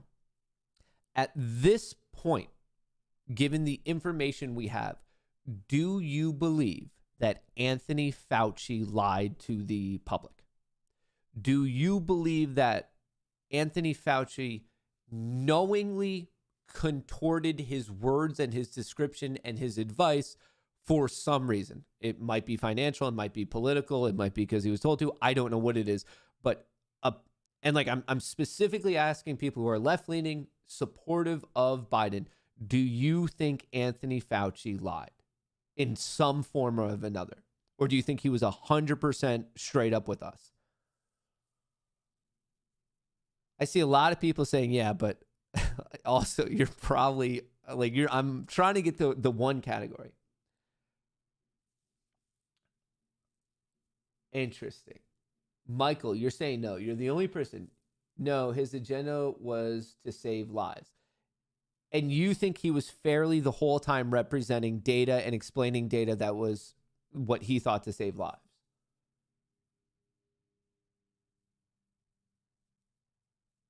I'm just an alternate theorist. Trump, Biden, same douche, different hair. Interesting. Okay. People went along with it because they thought ideologically that group of people aligned with their side, and the other side was Donald Trump and the MAGA and the vaccine deniers and all the craziness that they attributed to that. I mean, it's really kind of brilliant the way they've pushed this propaganda. But at the end of the day, it's not beneficial to the greater good of society. If the media was legitimate, they would be talking about one of the biggest crises that's happening in this country right now, which is a massive increase in all-cause mortality. Yeah. It's a massive increase, and they're completely ripping. silent on it. It's like in some age groups, it's a 40+% increase in all-cause mortality, heart attacks, strokes, cancer. Our food has to be what do you think happened that changed where all of a sudden there's this massive increase and it coincides with something else? Don't you think maybe they would investigate that? Don't you think that like you would have some sort of investigative reporter that dives deep into this and gets to the bottom of it? No, they can't because of what you said. They're captured. They're totally captured, 100%. And yeah, it's just on and on and on through this whole thing.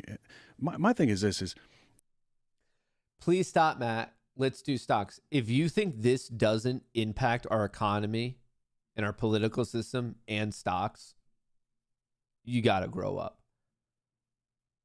You got what do you think caused some of the largest stock movements in the past 2 years? It relates to this. Why do you think we have inflation? Why do you think the Fed printed so much money? It all ties to this. If you can't see the literal direct connection from all of this craziness and the shit situation we're in right now, you're fucking blind. Like, it's all connected. Why do you think the Fed jacked up the rates? Because of inflation. Why do you think we have inflation? Because they printed money. Why do you think they printed money? Because the world shut down. Like, what? You don't see the connection? You think this is just a completely different thing? Dude, you got to open your eyes, man. You know, all of us who've been attacked Of for our course position, it's all intertwined. to all those people, what do you think the fucking motivation is? Yeah. I mean, just look at my own situation. Like, I lost friends, allies in the media, millions of dollars in sponsorship because I talked about what worked for me and my own beliefs and my own health reasons why I didn't get vaccinated. Oh, by the way, you were right. Yeah. You were right. Look, you didn't need it. Look how quickly you recovered. You were fine. And same with you. Yeah. And what did they do? They changed the color of your face. they vilified all early treatments, including a medicine that has one of the safest profiles out there. That we've talked about it. The guy who invented it got a Nobel Prize. Yeah. They were using it all over the world, in Uttar Pradesh, in Africa, and various places. And that's what you do during the pandemic, right? You find ways to repurpose drugs for early treatments. But now they couldn't do that because if there's an early treatment, then they can't get the UA. Drugs that have been proven to have antiviral properties. Yeah. But what's the motivation for Peter McCullough, who got vilified? What's the motivation for Robert Malone? Well, if you know Peter McCullough is like, that guy has standards and morals and ethics. I mean, he is a rock solid guy. And he actually treated patients, too. Actually treated patients. He's also the most published doctor in history in his particular field of study. Like, what is the conspiracy on that about motivation? Like, what do I get out of that? What do you get out of sharing what you share? Well, I didn't think anything was going to happen. When it happened with me, I knew that people were upset at me because I was hesitant to take the vaccine, but that was because 2 people I knew got strokes. Yeah. I wasn't initially hesitant at all. I was set up to take it. I was set up to take it by the UFC. By the UFC, I remember you said that. I was ready to do it. I was like, okay, shoot me up. I was going to have them do it to me. I thought of it like a flu shot. Like, if I was about to do the UFC and they said, oh, you have to take a flu shot before you go to the UFC, I'm like, all right, just stick me. I didn't think it was going to be a big deal. And then they said, well, in 2 weeks when you're back, just come early and you come to the clinic. I said, okay, we'll do that. And then within that 2 weeks, it got pulled. Yeah. Luckily, but it's not just those 2 guys. I know a lot of people now with pretty severe vaccine injuries. So do I. And so many people have reached out to me because of what happened to me. Celebrities that wanted to be quiet about it. People that are like really hesitant about talking about it openly and publicly. But they were really scared. Like people that have like real serious problems. I have 2 friends that have pacemakers now. Yeah, I remember you talked about that. They're like one of them's in their 30s, right? Yeah. He's a dentist. That's not fucking normal. No, it's not normal. It's not normal for at your all. heart to stop for 9 seconds at a time. He's a thin, healthy, young guy, and all of a sudden his heart starts fucking up. Why does nobody care about that? Well, everyone's scared. There's people that are scared because they took it and they're worried that they have a ticking time bomb and they want any information that refutes that and that confirms that they made the right choice. Also, they did make the right choice morally and ethically when they did it. They did it because they thought they were doing the right thing. Everybody has to do it. We're going to protect everyone. If we all do this, this is going to get us out of the pandemic. Because the news media was being used by these pharmaceutical drug companies to push a very specific narrative. And they didn't do any critical thinking. They didn't step outside the box. They didn't talk to any scientists that differed.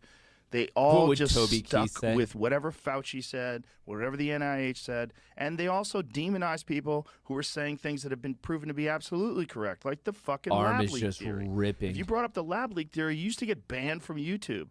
Now it's widely accepted by everyone. Everyone. So is all the conspiracies that got people censored and kicked off. So many of them have been proven to be true. Yeah. And I agree with you. So many people thought they were doing the right thing. They thought, I'm doing my part. This is what we're supposed to do. 2 weeks, stop the spread. I'm full on board. We're all together. But let's look at what happened. And people are always like, why do you keep fucking bringing up the vaccine? For multiple reasons. But listen, this is a playbook that now we have. Right. for the next time they fucking try and do this shit. Right. Don't forget about this. Well, Don't forget talking about disease X. now. What is that? When was the last time they were talking about a disease that doesn't exist, that's not affecting anybody, that literally there's no one sick, there's no one dying, and they're talking about how it's coming? Well, just watch what Bill Gates does, because last time he invested $50 million in a company, he made a pretty good score, and then he pulled all his money out. And then he started disparaging the effectiveness of the vaccine. After he pulled his money out, though. After he pulled his money out. And he also started saying that the virus wasn't as bad as we thought it was. Yeah. Oh, gee. How convenient. Yeah, what happened to the flu? Yeah. Flu went away. 0 cases. It's crazy. I mean, it is pretty crazy. But we cannot forget about what happened. No. Because this is what they're going to do next time. That obviously is a recent clip between Aaron Rodgers, Joe Rogan. What's a better stock to invest in right now? Obviously, Rub. Obviously. Well, now that we're all political, let's give this a listen. I've never seen a white male billionaire screaming at the top of his lungs, this whole system is rigged. And the moderator said, well, Mr. Trump, if in fact the system is rigged, as you suggest, what would be your evidence? Remember what he said, bro? He said, I know the system is rigged because I use it. Did you use that $916 million loss to avoid paying personal federal income taxes? Of course I do. Of course I do. No one ever heard someone say something that true. And then Hillary Clinton tried to punch him in the taxes. She said, this man doesn't pay his taxes. He shot right back. That makes me smart. That's why. See, I understand the tax code better than anybody that's ever run for president. And then he said, if you want me to pay my taxes, then change the tax code. But I know you won't, because your friends and your donors enjoy the same tax breaks that I do. I've never seen a white pretty freaking honest. I wonder if that's why he won. Just because like he took a different psychological. And the moderator said, well, Mr. Trump, if in fact. That's one thing I never really fully understood with Trump. And like, they're like, but what about taxes? Like, blah, blah, blah, like this tax stuff. I don't really get it because we all want to pay less in taxes. And then yet they kind of attempted to use that as like a disparaging thing. Like, honest, it's just, if you're not attempting to pay less in taxes, that's just kind of dumb. No one's waking up in the morning and be like, oh man, I would love to pay more in taxes today. That's not a thing. So what, when you're a business person, we look at it like as some form of an accolade of like, oh man, like they got the right lawyers, they knew the tax loopholes, but then I guess like they somehow use it as like it's negative if you're running for president, like the whole time you should have been paying more. Like they're all like left and right. They're all like, look at what they're doing with trades and their accounts and all this stuff. It's bullshit, man. Day in and day out. They're all doing sketchy things when it comes to the world of money. And if you don't think they're doing sketchy things, all of them, left, right, in the middle, new political people, old political people, it does not matter. A politician, they all have skeletons in their closet when it comes to money and taxes and their trades and this lobbyist payment and that lobbyist payment. None of these people are good people. We're forced to always make a decision of the lesser of two evils, which statistically blows my fucking mind. Just as a country of 350 million people, you're telling me we can't find 500 people who are good, moral, intelligent, like people. Like it mathematically doesn't make sense to me why we aren't better, but it is what it is. But this idea of pinning against each other, of like my guy's better. Unfortunately, we're never in a situation where you can actually say my guy's better. What we can say is the person you're voting for is less shitty than the other person. Like it's a scale of less bad, not a scale of who's good. Like I wish it was. I wish it was like, yeah, both guys are amazing, but I'm voting for this person, this guy, this woman, whatever, because of like XYZ. No. We're stuck in this argument of, oh, well, I think this person is going to fuck things up less, so I have to vote for them. Why do we vote for evil? Because of the way the system's set up with the DNC and the RNC. Like we're forced to pick the final two options we have are two people who are like they give us the 2 we vote for at the end. That's how that works. It's sad. It's like actually sad that the world's preeminent power is like, this is just like where we're at, where we have to pick lesser of 2 evils, and you always feel like a little dirty. I don't know. I don't understand necessarily when people are leaving the like voting, whatever, leaving the ballot, and they're like gleeful and they're happy. The past couple elections, I feel dirty, dude. I'm walking out of there and I'm like, I can't believe I was just fucking forced to vote for that. Like, I see people leaving the ballots and they're excited. They're like, dude, and I don't know. I just haven't, unfortunately, I've never felt that way with an election. I feel, I'm like, holy fucking shit. I cannot believe I was just forced to do that. It actually blows my mind when I see people leaving in an excited manner. I'm like, dude, no matter who you voted for, I saw the same people on my list. Not going to be fucking stoked about any of those people. I'd be maybe less upset about certain ones, but it's still in the realm of negative emotion. Like, and people are leaving like, oh, I just voted. I'm like, dude, holy fuck, man. Like, what? Crazy stuff. Crazy. ARM is still going. It's up 60% today. ARM is ripping. This is in the world of processing chips, semiconductors. So that's the way. Like, the world of AI and semiconductors is still a hot tamale right now. A hot tamale. Meta and Netflix are in the red. I very much needed them to be super, super green. I live in DC. I used to live in DC. I feel bad for you. I feel bad for you. I vote Matt. Dude, I told you. I gave you guys the campaign I would run on. I'm going to refuse to vote on anything. I will not change any law. So however it is, it is. So as much as you dislike it, I promise you I won't make it worse, because I'm going to abstain from all votes. And I'm going to weasel my way into all the important committees. And then I'm going to tweet out my trades the day before it happens. I'm running on a 3-prong approach. Prong 1, no voting ever, getting on the committees and telling you my trades the day before it happens. Prong 2, I am going to ensure that I, at minimum, quintuple the amount of Texas Roadhouse locations within the U.S. And prong 3 is I will put efforts into getting rid of gridlock in major cities. That's my 3-prong approach to become president of the United States. Fighting gridlock, quintupling the amount of Texas Roadhouse locations within the states. Not necessarily continental. I also want Alaska and Hawaii and even our territories to be included. So think Puerto Rico, American Samoa, Guantanamo Bay. So all U.S. and U.S. territories. Like, I want Hawaii and Alaska to understand, and Puerto Rico. Like, I'm here for you guys as well. And then obviously getting on the committees and tweeting out my trades a day before it happens and refusing to vote on anything else. That's how I'm doing it. That's how I'm doing it. That's my plan, my 3-prong approach. So I hope I can count on your vote. I'd appreciate that. I'd appreciate that. What are these emails about? Signal du jour. Signal du jour.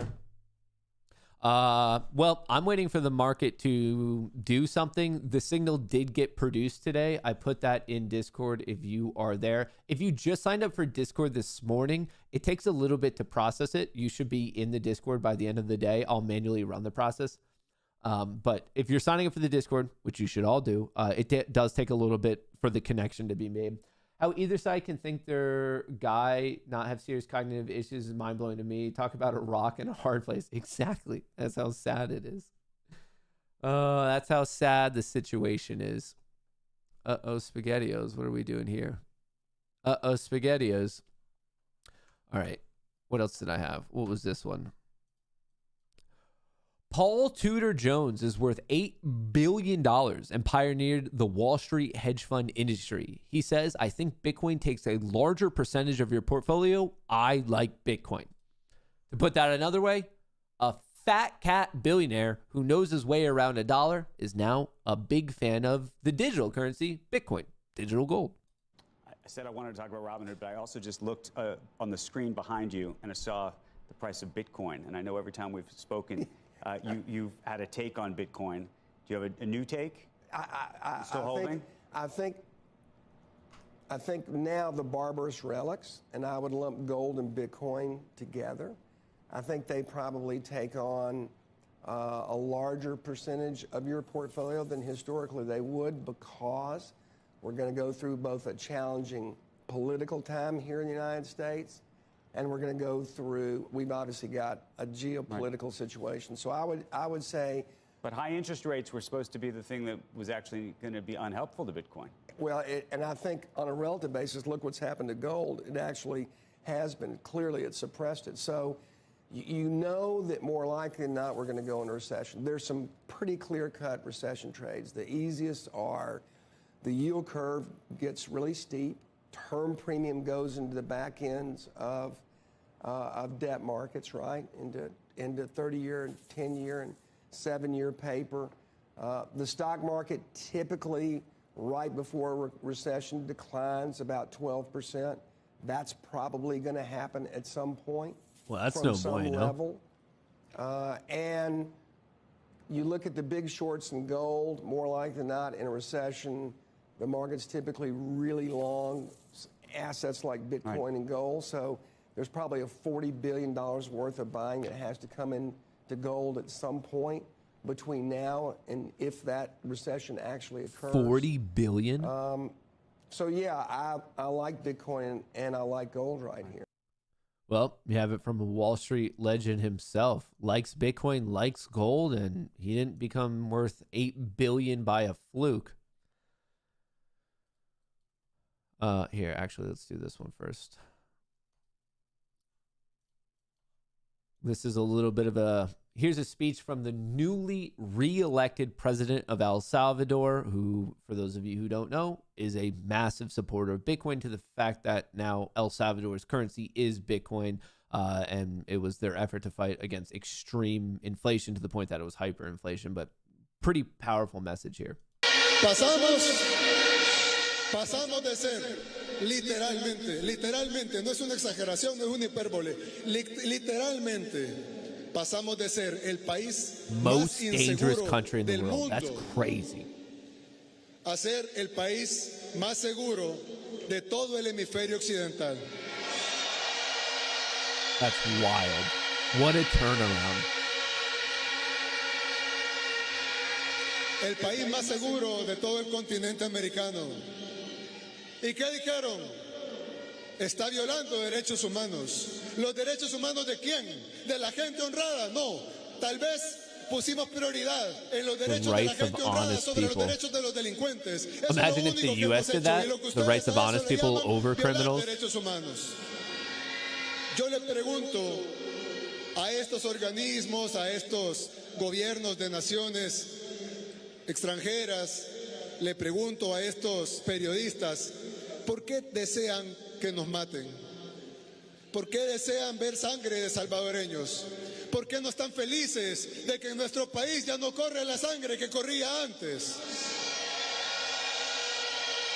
Yo, they're so stoked. ¿Por qué debemos morir nosotros y nuestros hijos para que ustedes estén contentos, que estamos respetando su falsa democracia, que ni ustedes mismos respeten en sus propios países? Dude's fired up. Fired up.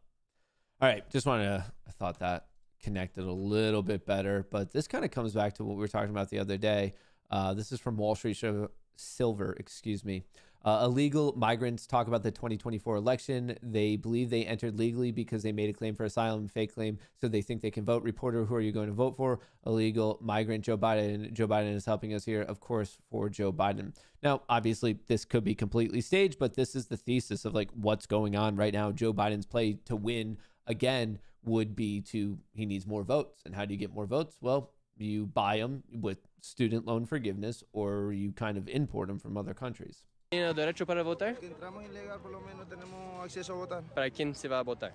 Don Biden, que nos está ayudando a nosotros aquí. Yo creo que la mayoría Biden.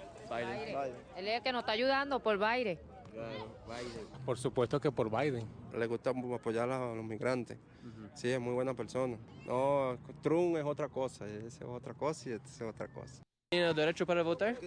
Kind of interesting to see how the, I guess, statistics of the ethnic votes are breaking down, because obviously with here you have migrants who, at least according to this anecdotally, are more supporting of Biden. But then if you go look at certain territories, like obviously very either Cuban or Mexican, really just Spanish dominant in places like Miami, they're actually going the other way. They love Donald Trump.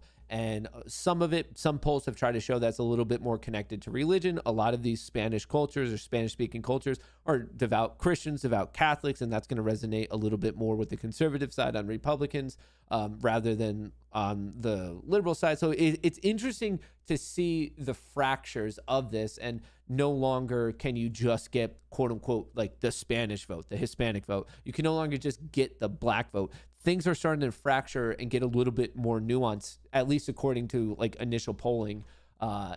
Fascinating to me, really, of how some of this stuff is starting to split. Qs are looking good. Higher highs, higher lows. Looks like it's swinging. Classic cup and handle on the 3-minute. The SPY perfectly flat. Disney looking good. ARM looking good. Coin ripping. Coin is ripping. Someone said Tesla at a critical level. Tesla's looking good. We covered that a little bit this morning. Well, while I'm waiting, I'm looking for the SPY to basically SPX right here. I'm looking for it to hit 5,000. I'm just awkwardly waiting for that, basically. The wackiest prop bets you can win or lose money on during Super Bowl 58. What are they? National anthem. There's always a prop bet on the length of the national anthem, but rarely are there this many side bets attached to the performance. Reba's hat, the CBS broadcast, really anything can be turned into a bet. Will the national anthem be over or under 90 seconds? I'm going to go over. Will Reba McEntire's hat be? What color will it be? I'm going to go red. Will any word be omitted in her performance? I'm going to go with no. Who will be the first quarterback shown on camera during the national anthem? Mahomes. Who will be the first head coach shown on the camera during the national anthem? Probably Reed. Will any scoring drive be shorter than the national anthem in length? 90 seconds. I'm going to go with no. Coin toss. Fitty fitty. Let her rip.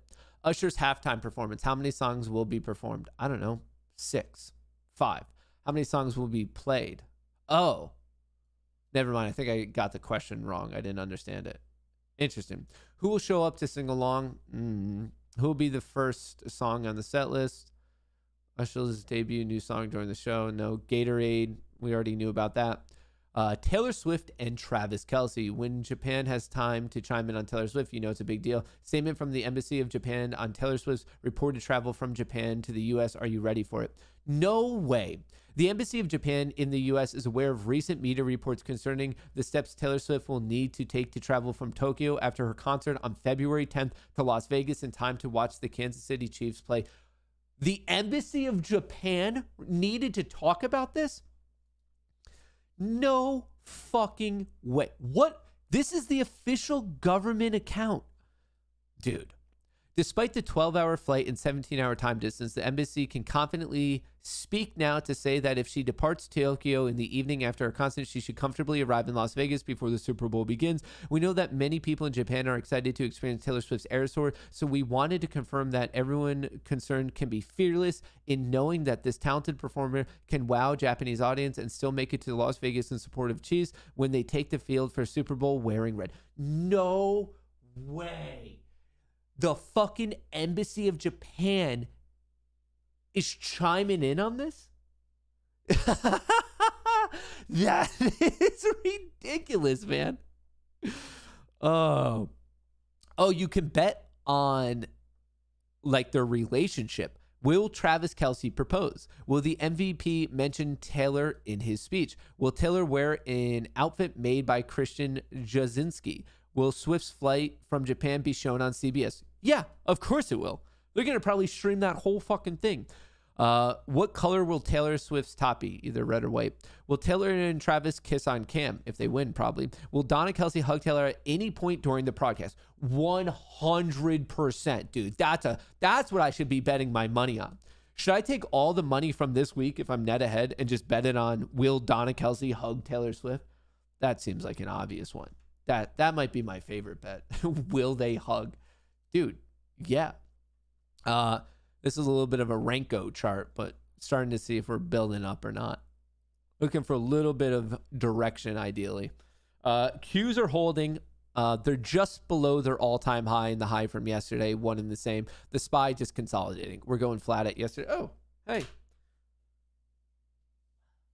Look who wanted to say hi. Good job. You guys haven't gotten a... hey, let me switch over the camera. Let me switch over the camera. Hang on, just chill. Let me... Stop. I can't switch the camera for them to see you. Just chill for a second. Give me a breather, brother. Dude, this cat... Stop. Well, now you've ruined the show Now you've ruined the show. This is your fault. Sorry, I wanted to show you how long she's gotten. She just keeps getting longer. Just gets longer. Sorry for her ruining the show. My apologies for that. You guys sent in some reacts, so we should do it. We should do it. All right. What do we do? Oops. Hang on. No one peeked. All right, fine. You already peeked. What does she bring to the table to demand stuff this expensive? How much should a guy spend on a wedding ring? Well, given that it's a wedding ring, that means we'd have to get to the point of getting married, and I won't even entertain a guy if he doesn't drive at least a $300,000 car.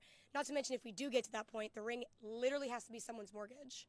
Right, yeah. So you want a guy with a lot of money? Are you kidding? If it's not Bill Gates, I'm not marrying him. I guess it's valid. Baby, this kitty makes more money than Bill Gates, I'll tell you that. Ooh, okay. How much should a guy... I pray that is staged, and it really does seem like it's staged because they're just not that good at acting.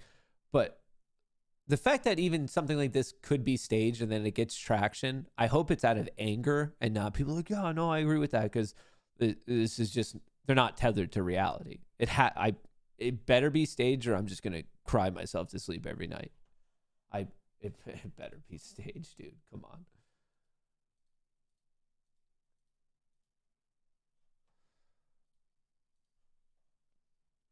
Oh, I saw something about this. I didn't know there was a video. Just in The Man Who Climbed the Sphere in Las Vegas is Mason Deschamps, who is a pro-life activist.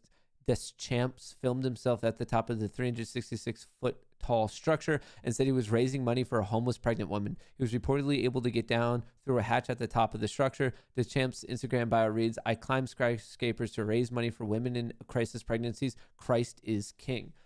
Interesting vibe, but I didn't know it had anything to do with that. I thought it was just a crazy dude who wanted to climb the sphere. Hey guys, I'm here on top of the sphere. I guess they're going to make me go through the top, but I just wanted to say that we are doing this today to raise money for a mother named Isabel. She is homeless and pregnant and needs help, guys. So go over to letthemlive.org or the link in my bio to go support this woman. Big thanks. Praise be to God.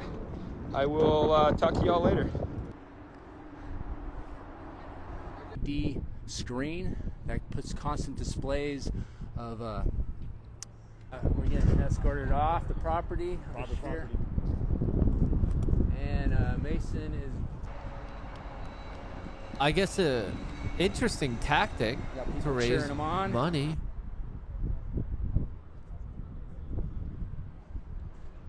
Seems like it's a relatively easy climb with all those, like a lot of handholds.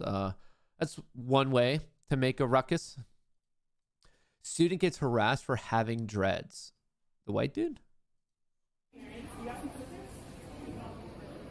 You're saying that I can't have a hairstyle because of your culture? Why? Do you know it was in Egyptian culture? Are you Egyptian? Nah, bro, I'm not. Are you Egyptian? No, but it doesn't matter. Wait, where's Egypt? Tell me. You know what, girl? Where's Egypt? Dude, go. You have no right to tell me what I can wear. Huh? Yo, girl, stop touching me. Why is she pushing him? Get off of me.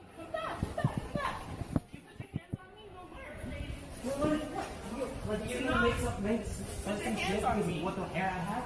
That's no reason, yo. I don't need your disrespect. I don't need your disrespect. Why are you filming this? Because she's a crazy lady. Of course you film crazy ladies. That's ridiculous. Don't know what this is, but it feels like it's going to be a little bit strange.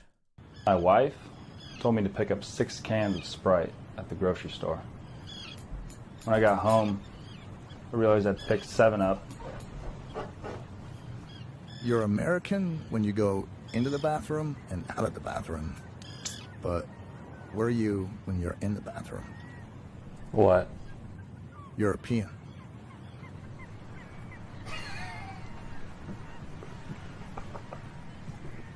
My wife accused me of stealing her thesaurus. Not only was I shocked, I was appalled, aghast, and dismayed. My wife asked if I've seen the dog bowl. I said I never knew he did. Oh, that's such a good one. That's such a good one, too. My wife? What is this and why is it so funny? Why are they doing dad jokes on top of alien avatars? Do you see the dog bowl? Never knew he did. That's a good one. That's a good one. I'm a fan. Fuck around and find out.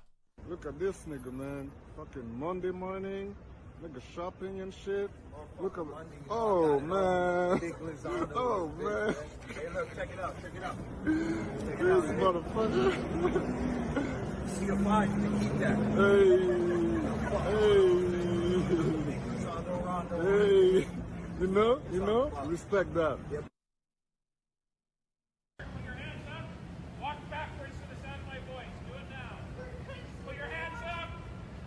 That's the moment they would do like the record scratch.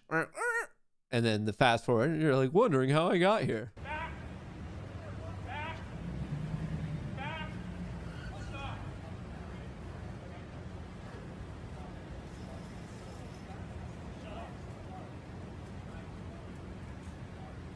Play stupid games, win stupid prizes.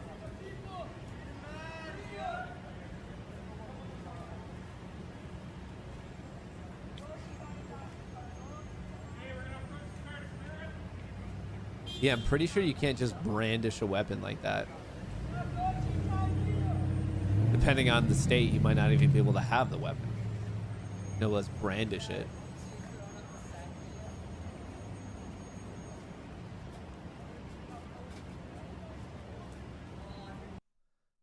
That's just stupidity. Hello there, friendo. What can Ronald get for you today? I guess I'll take 3 McChickens and a McFlurry. Thanks, Ronald.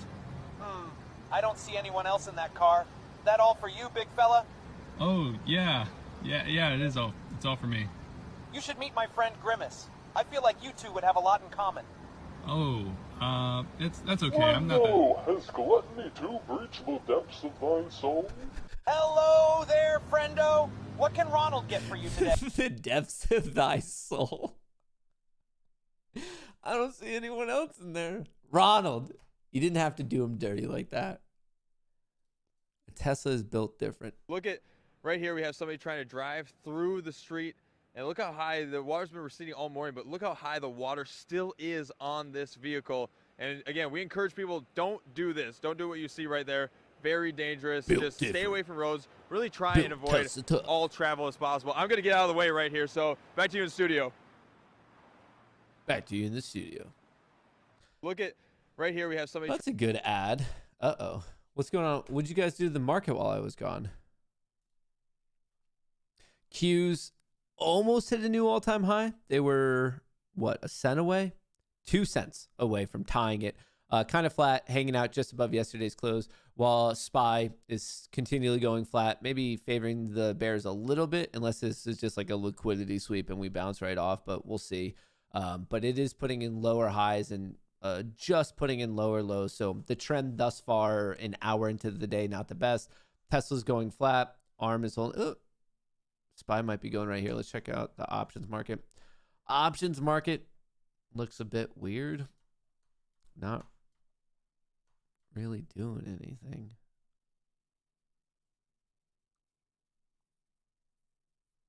Oh, there's the dump. If you're curious about Spot Gamma, there is a 2-week trial pinned to the top of chat. Shout out to Spot Gamma. We've been partnered up with them for a couple months now, and I know of no better tool to do options analysis than Spot Gamma. It truly is the best in the game. I've spoken with the team, the creator, like they are some smart cookies. Mara, everyone's just spamming Mara. You don't have to spam it, Super. I mean, like, I have the ability to read.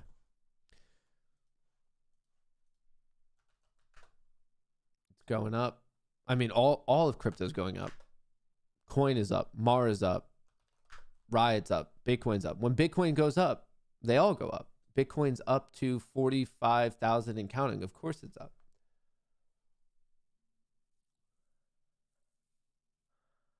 Because the news is the EVs don't sell and manufacturers are ceasing production. Wait, what?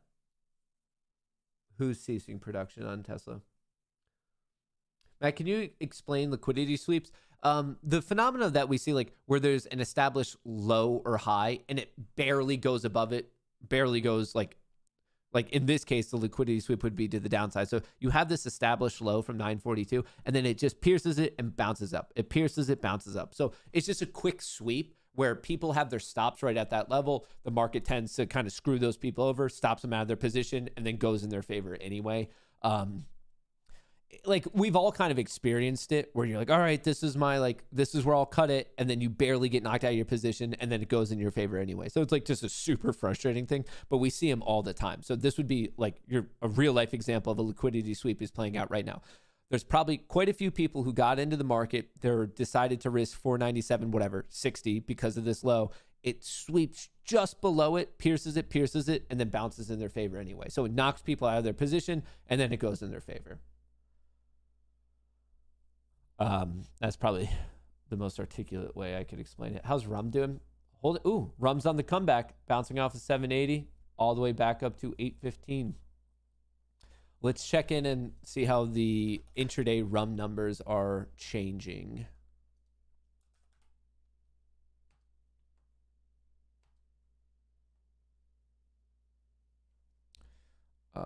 So as of today, there's been a net return of almost 100,000 shares. And the cost to borrow, the average cost to borrow is almost 250% thus far today. That is crazy and still on the threshold list. That is nuts. Nuts. A son sewed a shirt for his dad. Cool.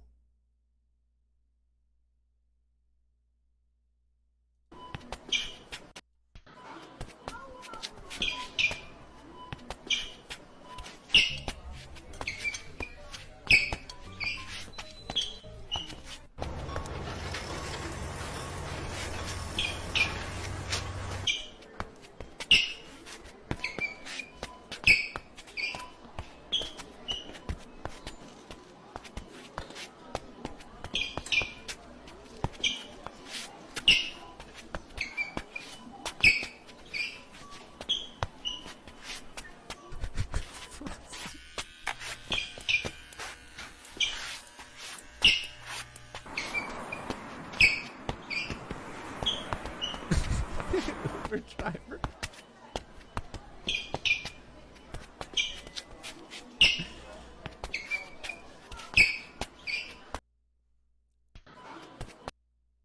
If you really think about it, it's kind of sad that is potentially real. She's 100% cheating, taking my girlfriend's phone while she's in the shower. My girlfriend's phone while she's in the shower. What are you doing?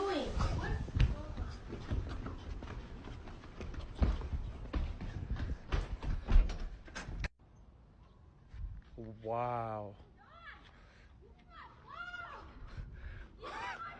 Wow. My girlfriend's phone. Yo, she is 100. I thought like, all right, whatever. Someone just came in and took my phone and they were filming out of the shot. I'd be like, what the fuck are you doing? But to run out of the house in a towel, like, dude, she was Usain Bolt sprinting.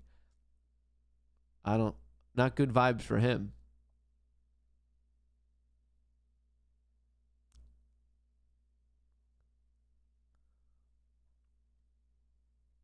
What else do we have going down? Bobby Altoff's husband, Corey Altoff, has filed for divorce after 4 years of marriage. The couple split back in July of 23 due to irreconcilable differences. She's the one that went viral recently, right? With her interviews. I think they have a kid too. That's sad. T-Pain and Apple Vision Pros. Y'all thought y'all was gonna leave me in this mundane, bad graphics having ass, boring, no color having ass reality. You're sadly mistaken. You got another thing coming, and I'm calling the cops because you fit the description of a hater. I'm just letting you know, y'all ain't leaving me behind. I don't like how the cord is always there. I'm gone forever. I'm wearing this bitch everywhere. It's over. Y'all shut down Google Glass because y'all said ain't nobody gonna wear them damn glasses. She slept with Drake? Is that real? Or are you guys just making rumors up? You said wasn't nobody gonna wear them shit. And y'all canceled that, and now they gone, and now look what we left with. And then now it's too late. Now we can't go back. It's over. Y'all not leaving me behind in this dumbass world. I want to see everything through this motherfucker now, and it's going down. I appreciate y'all trying, but futile is what I call that shit. So I'll see y'all on the inside. See y'all on the Gather inside. up that $4,000. Joining the VR. The VR. If Netflix made a documentary about Mark Zuckerberg.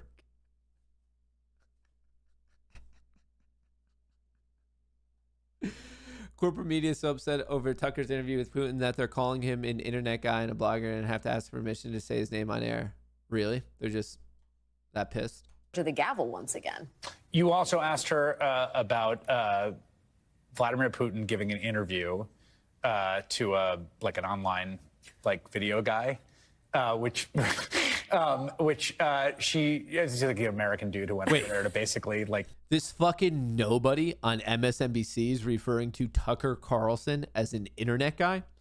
I would bet any amount of money. I'd bet my net worth and your net worth together times 10 that Tucker Carlson gets exponentially more numbers and hits than this fucking dweeb. No one knows him. Does anyone in here know this guy's name at all? I've never seen him before. I don't recognize him, don't know his name. And then for them to make weird statements about everyone knows Tucker. I'm not saying everyone likes Tucker, but everyone knows him. And I guarantee you this internet guy, this blogger gets extraordinarily more hits and engagement than this fucking nobody. This kind of awesome he was. Going rogue in Moscow. And she, her views on Putin have been clear for a long time, and her views on this blogger going to do the interview were also pretty clear. Yes. Am I allowed to say his name? Yes, I'm just... His name is Tucker Carlson, and he is the only American journalist who has been able to interview Putin since the invasion in 2022. And again, we'll be talking about this later at 9 p.m., but she calls him a useful idiot. Not paraphrasing. She says Lenin, useful. right? Quoting Lenin, yes. That he's effectively a tool of, Tucker Carlson is a tool of Vladimir Putin, a mouthpiece for Kremlin propaganda. And it's honestly hard to debate her on that, right? If you look at what Tucker Carlson's been doing with Viktor Orban, with Vladimir Putin, just on a strongman tour of the globe. But this is why, Chris, there is a line to be drawn between Tucker Carlson interviewing Vladimir Putin and the resistance in the Republican Party to pass this Ukraine. Who to the gavel fuck is Chris Hayes? What's going on? Spied down a little bit. Qs are holding, though. So what subsector is it? If it's not the tech sector, XLF, financials are taking a hit. XLE, not energy. XLU, utilities are looking a little bit weak, but they're probably not the main culprit. XLI, industrials are taking a hit. XLV, healthcare.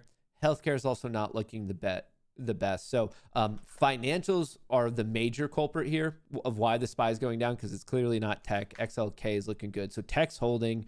Various other ones are holding. The major thing is financials. XLF is taking a hit. So it's players like JP Morgan having a bad day, Bank of America having a bad day, Citi not having the best day, Wells Fargo. How is this? The regional banking sector is up, though. KRE is up. So is it just JP Morgan and Bank of America and Wells Fargo? Not even Wells Fargo. Citi? Is it really just JP Morgan and Bank of America that are causing XLF to take a hit? XLF is the financial sector of the S&P 500. And then also, it's not really being assisted at all. Industrials are taking a hit. XLI, XLF. Tech's holding, though. Tech's holding.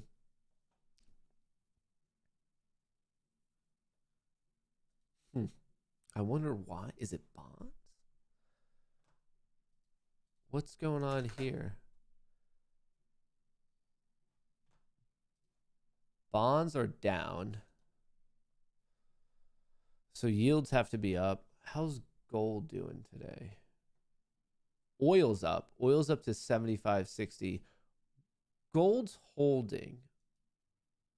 Oil's up. Gold's holding. Bonds are down. Thus, yields are up. US 10Y. Yields are up. The 10-year yield's up to 4.2. TLT, this is the 20-year. That's taking a bit of it. Interesting. So there seems to be something not so positive going on in the financial sector at the moment. Tech's hold. Usually this is all like kind of tech driven just because of the Magnificent Seven. But tech's actually doing fine today. It is the financial sector that's having a bit of an issue. I mean, Bitcoin's still holding. Bitcoin's just ripping. Bitcoin official breakout and hold. Interesting. Interessante, mi amigo. Rum, solid V-shaped recovery. Arms holding, not really moving the most right now. Coin just ripping ever since market open. Hopefully this is all a little bit of a fake out. You can see options got completely dumped. Calls were sold and puts were bought, so the double whammy. Let's see if this spins back around. Let's see if people take their profits on puts and get back into calls on this dip. Crazy. Crazy, crazy, crazy. Wonder if it's a fake out. Time will tell. Gonna watch the options market pretty closely here to see if we're gonna have a V-shaped recovery, if this is a legit sell. Could be a fake out. Obviously options dipped super hard, but now they're pulling back around. So if they continue to push up, I'd be confident in this being a fake out. But if it does like a little bit of a pop and then another hit, probably actually bearish. Sorry about that. All right, let's see if there's any other news. I do want to remind everyone at 1 p.m. today, if you're watching this and you didn't, what's this? Trump lawyer says insurrectionists can run for office. Anyway, 1 p.m. today, we get the result of the 30-year bond auction. Will be impactful.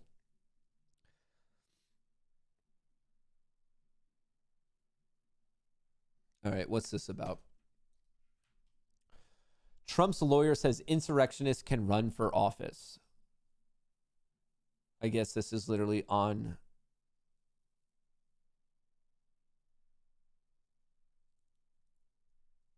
I guess this is an ongoing court thing right now. I guess I'll just wait for some sort of summary of it afterward.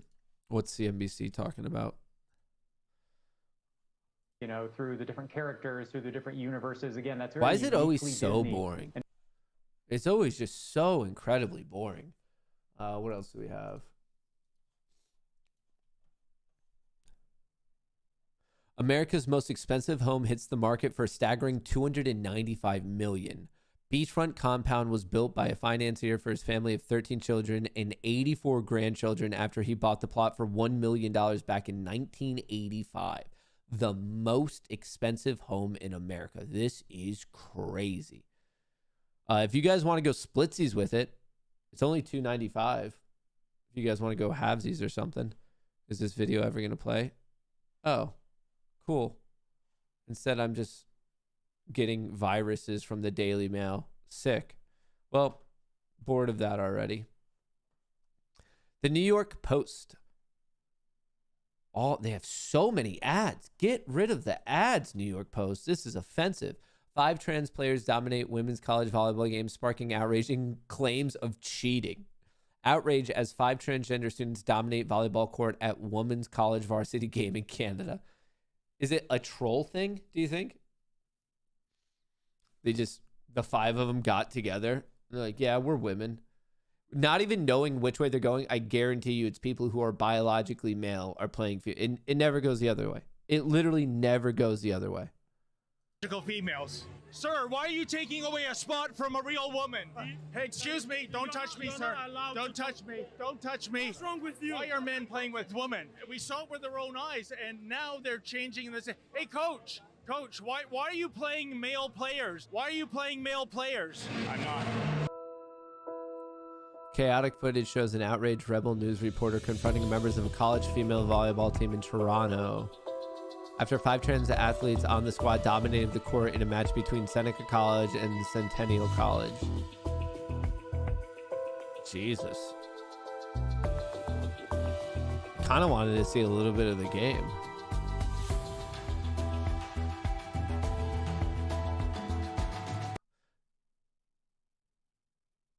If you think a trans woman doesn't have an advantage in most sports on this planet,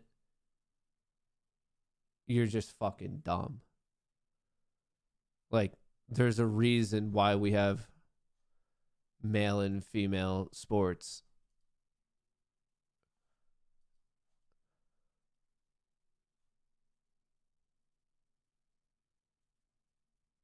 What the fuck? They just... I don't know how this is like a thing that's being debated in 2024. Like it makes no sense. It makes no sense. The Qs are looking good. The Qs are attempting to save the SPY today. So if the financial sector can stop bleeding, if bonds can turn it around a little bit, and tech keeps doing its thing, tech's about to hit a new all-time high right there. The Nasdaq 100 just notched a new all-time high.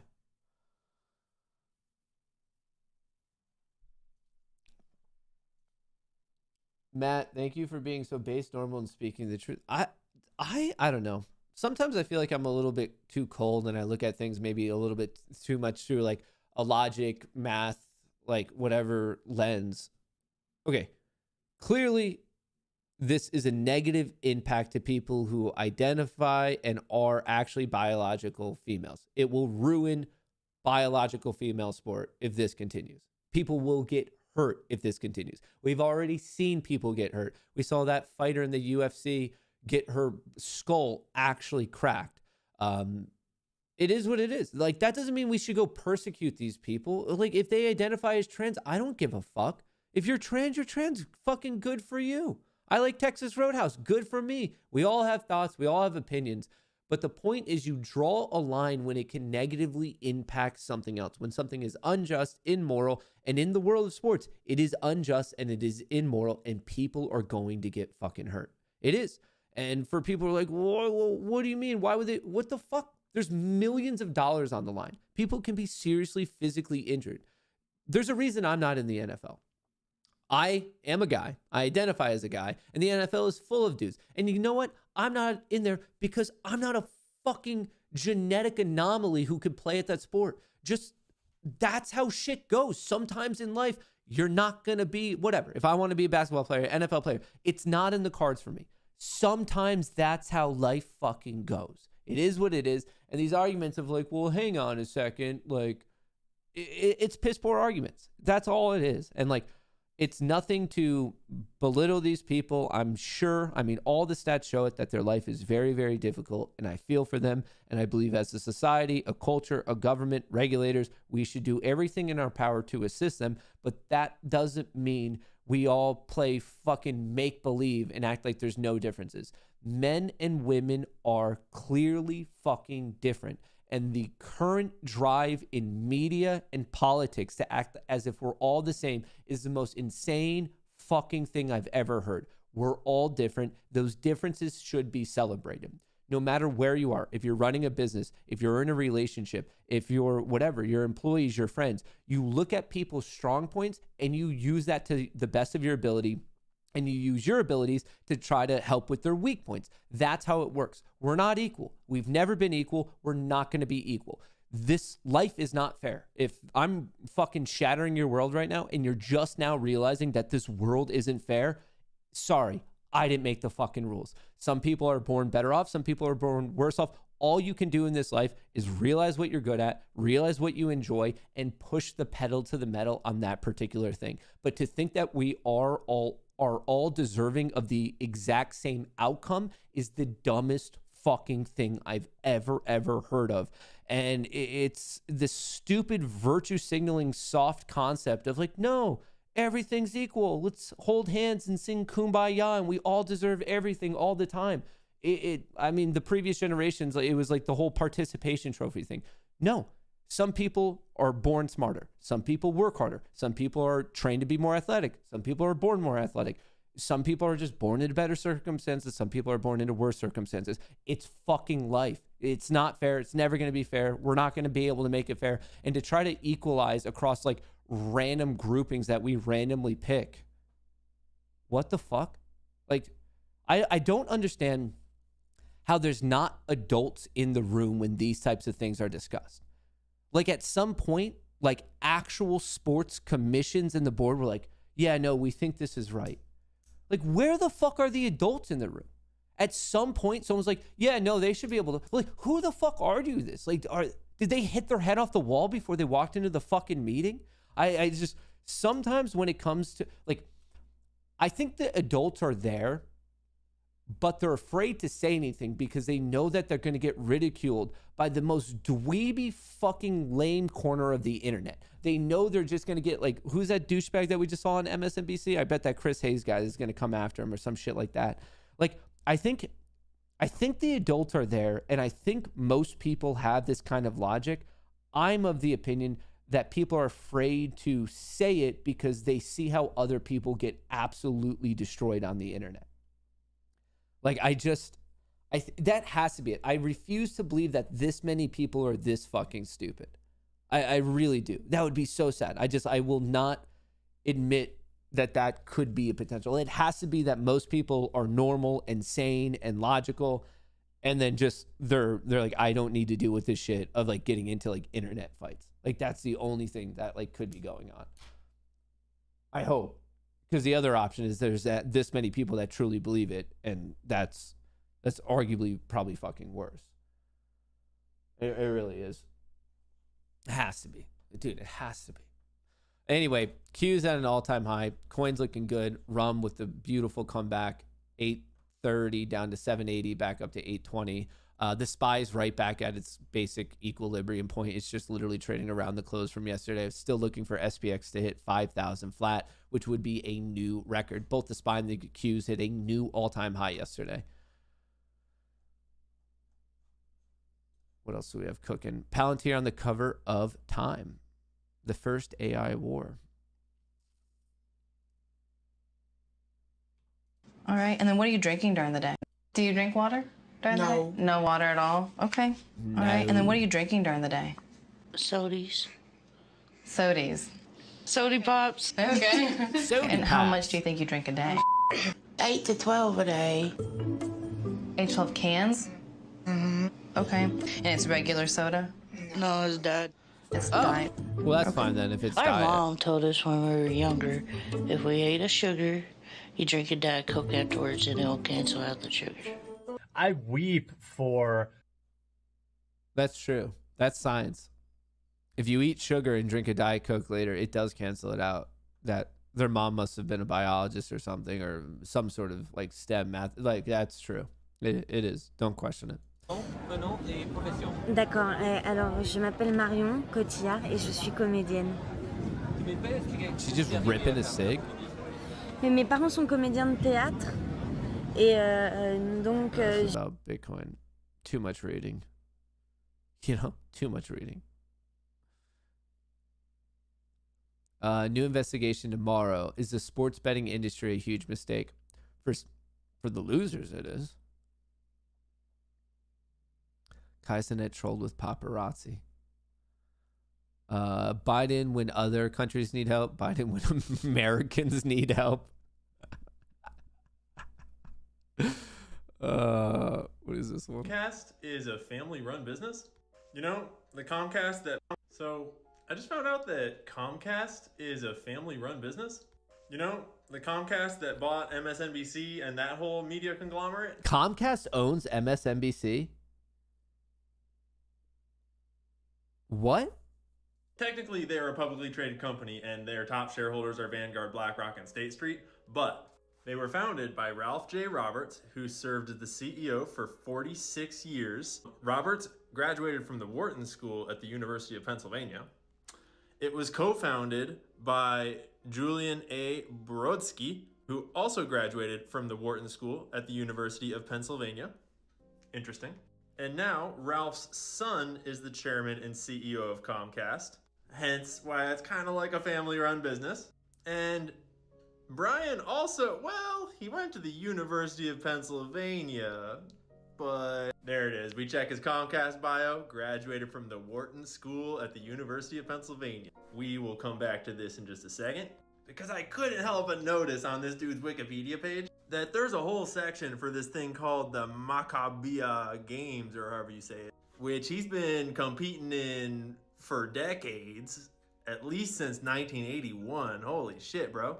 And he goes and competes in the Jewish Squash Olympics every 3 or 4 years. What? Just in case you were wondering what MSNBC thought of that thing happening over there. What? The Wharton School pops up all the time, so I'll real quickly tell you What why the I fuck mention was it when I that? do.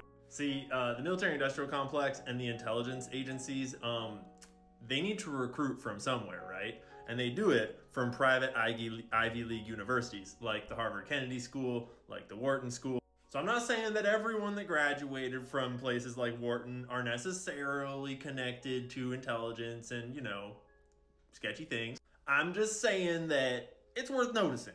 But anyways, Comcast, family-run media business. And Brian is in charge, and media runs in the family. It's in his blood, and it's a damn good thing too, because when you look at the board of directors of Comcast, you'll notice really quickly that none of them have experience in media at all. We got a lot of experience with like shitty insurance companies and real estate and hotels and resorts and more real estate, the Federal Reserve. We got bankers. We got chemical companies that will poison your kids. Oh, we got more bankers. They've got experience bottling soda and making spices to sell you for cheap, running cruise lines, more real estate, frying chicken and making Taco Bell. But that's the whole board. That's literally it. Like, on the board of Comcast, Frying chicken. Brian is the only one with a significant amount of media experience in his background. But it's not such a big deal because Comcast is just the parent company, and like the news company like NBC News, that's below Comcast, and they have their own board. And it's all good because Cesar is in charge of NBC Universal News Group, and I'm sure he's got it covered. See, here's his bio, and when we read it, we find out that he's got experience in banking and Walmart and PepsiCo, and he's on the Council of Foreign Relations and the Aspen Institute, and wait for it, he graduated from the Wharton School at UPenn.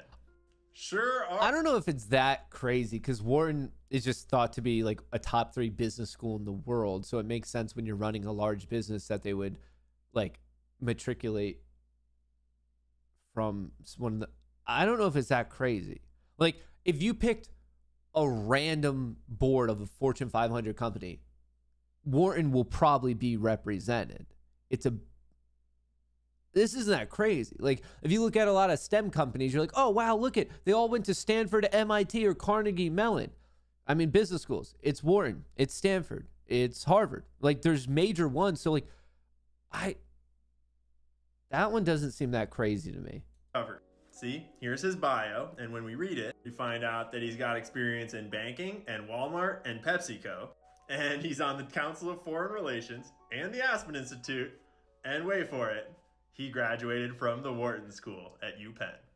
Sure are a lot of coincidences out there. It almost makes you wonder, why are these people in charge of the giant media company that's in charge of the news? It's probably nothing, though. I don't know about that one. I mean, to run big companies, they literally get from the best schools. Are there any bond auctions today? Yes, for the millionth time, 1 p.m. For the millionth time, there is. Folks, I hope my trade hits. If you're in the Discord, the signal has been triggered. My trade has been executed. I hope it makes money. I very much hope that I have more money at the end of today than I did at the beginning, but time will tell. Today would be day 4 of generating money for this Vegas trip and bet. Dude, Vegas is not cheap to go to at the current moment in time, if anyone didn't realize that. It is literally the most expensive flight I've ever purchased in my entire life, so very much need to be winning the bet. But for that to happen, I first have to have the money to bet. And for me to have the money to bet, I need this trade to work. So we're going to stay tuned on that particular little ditty, if you will. Folks, team D, team. That's what I have for you today. I appreciate you stopping by the Matt Kohrs Show. Thank you. I appreciate all the good vibes. They were very, very nice of you to share all those. We're just vibing.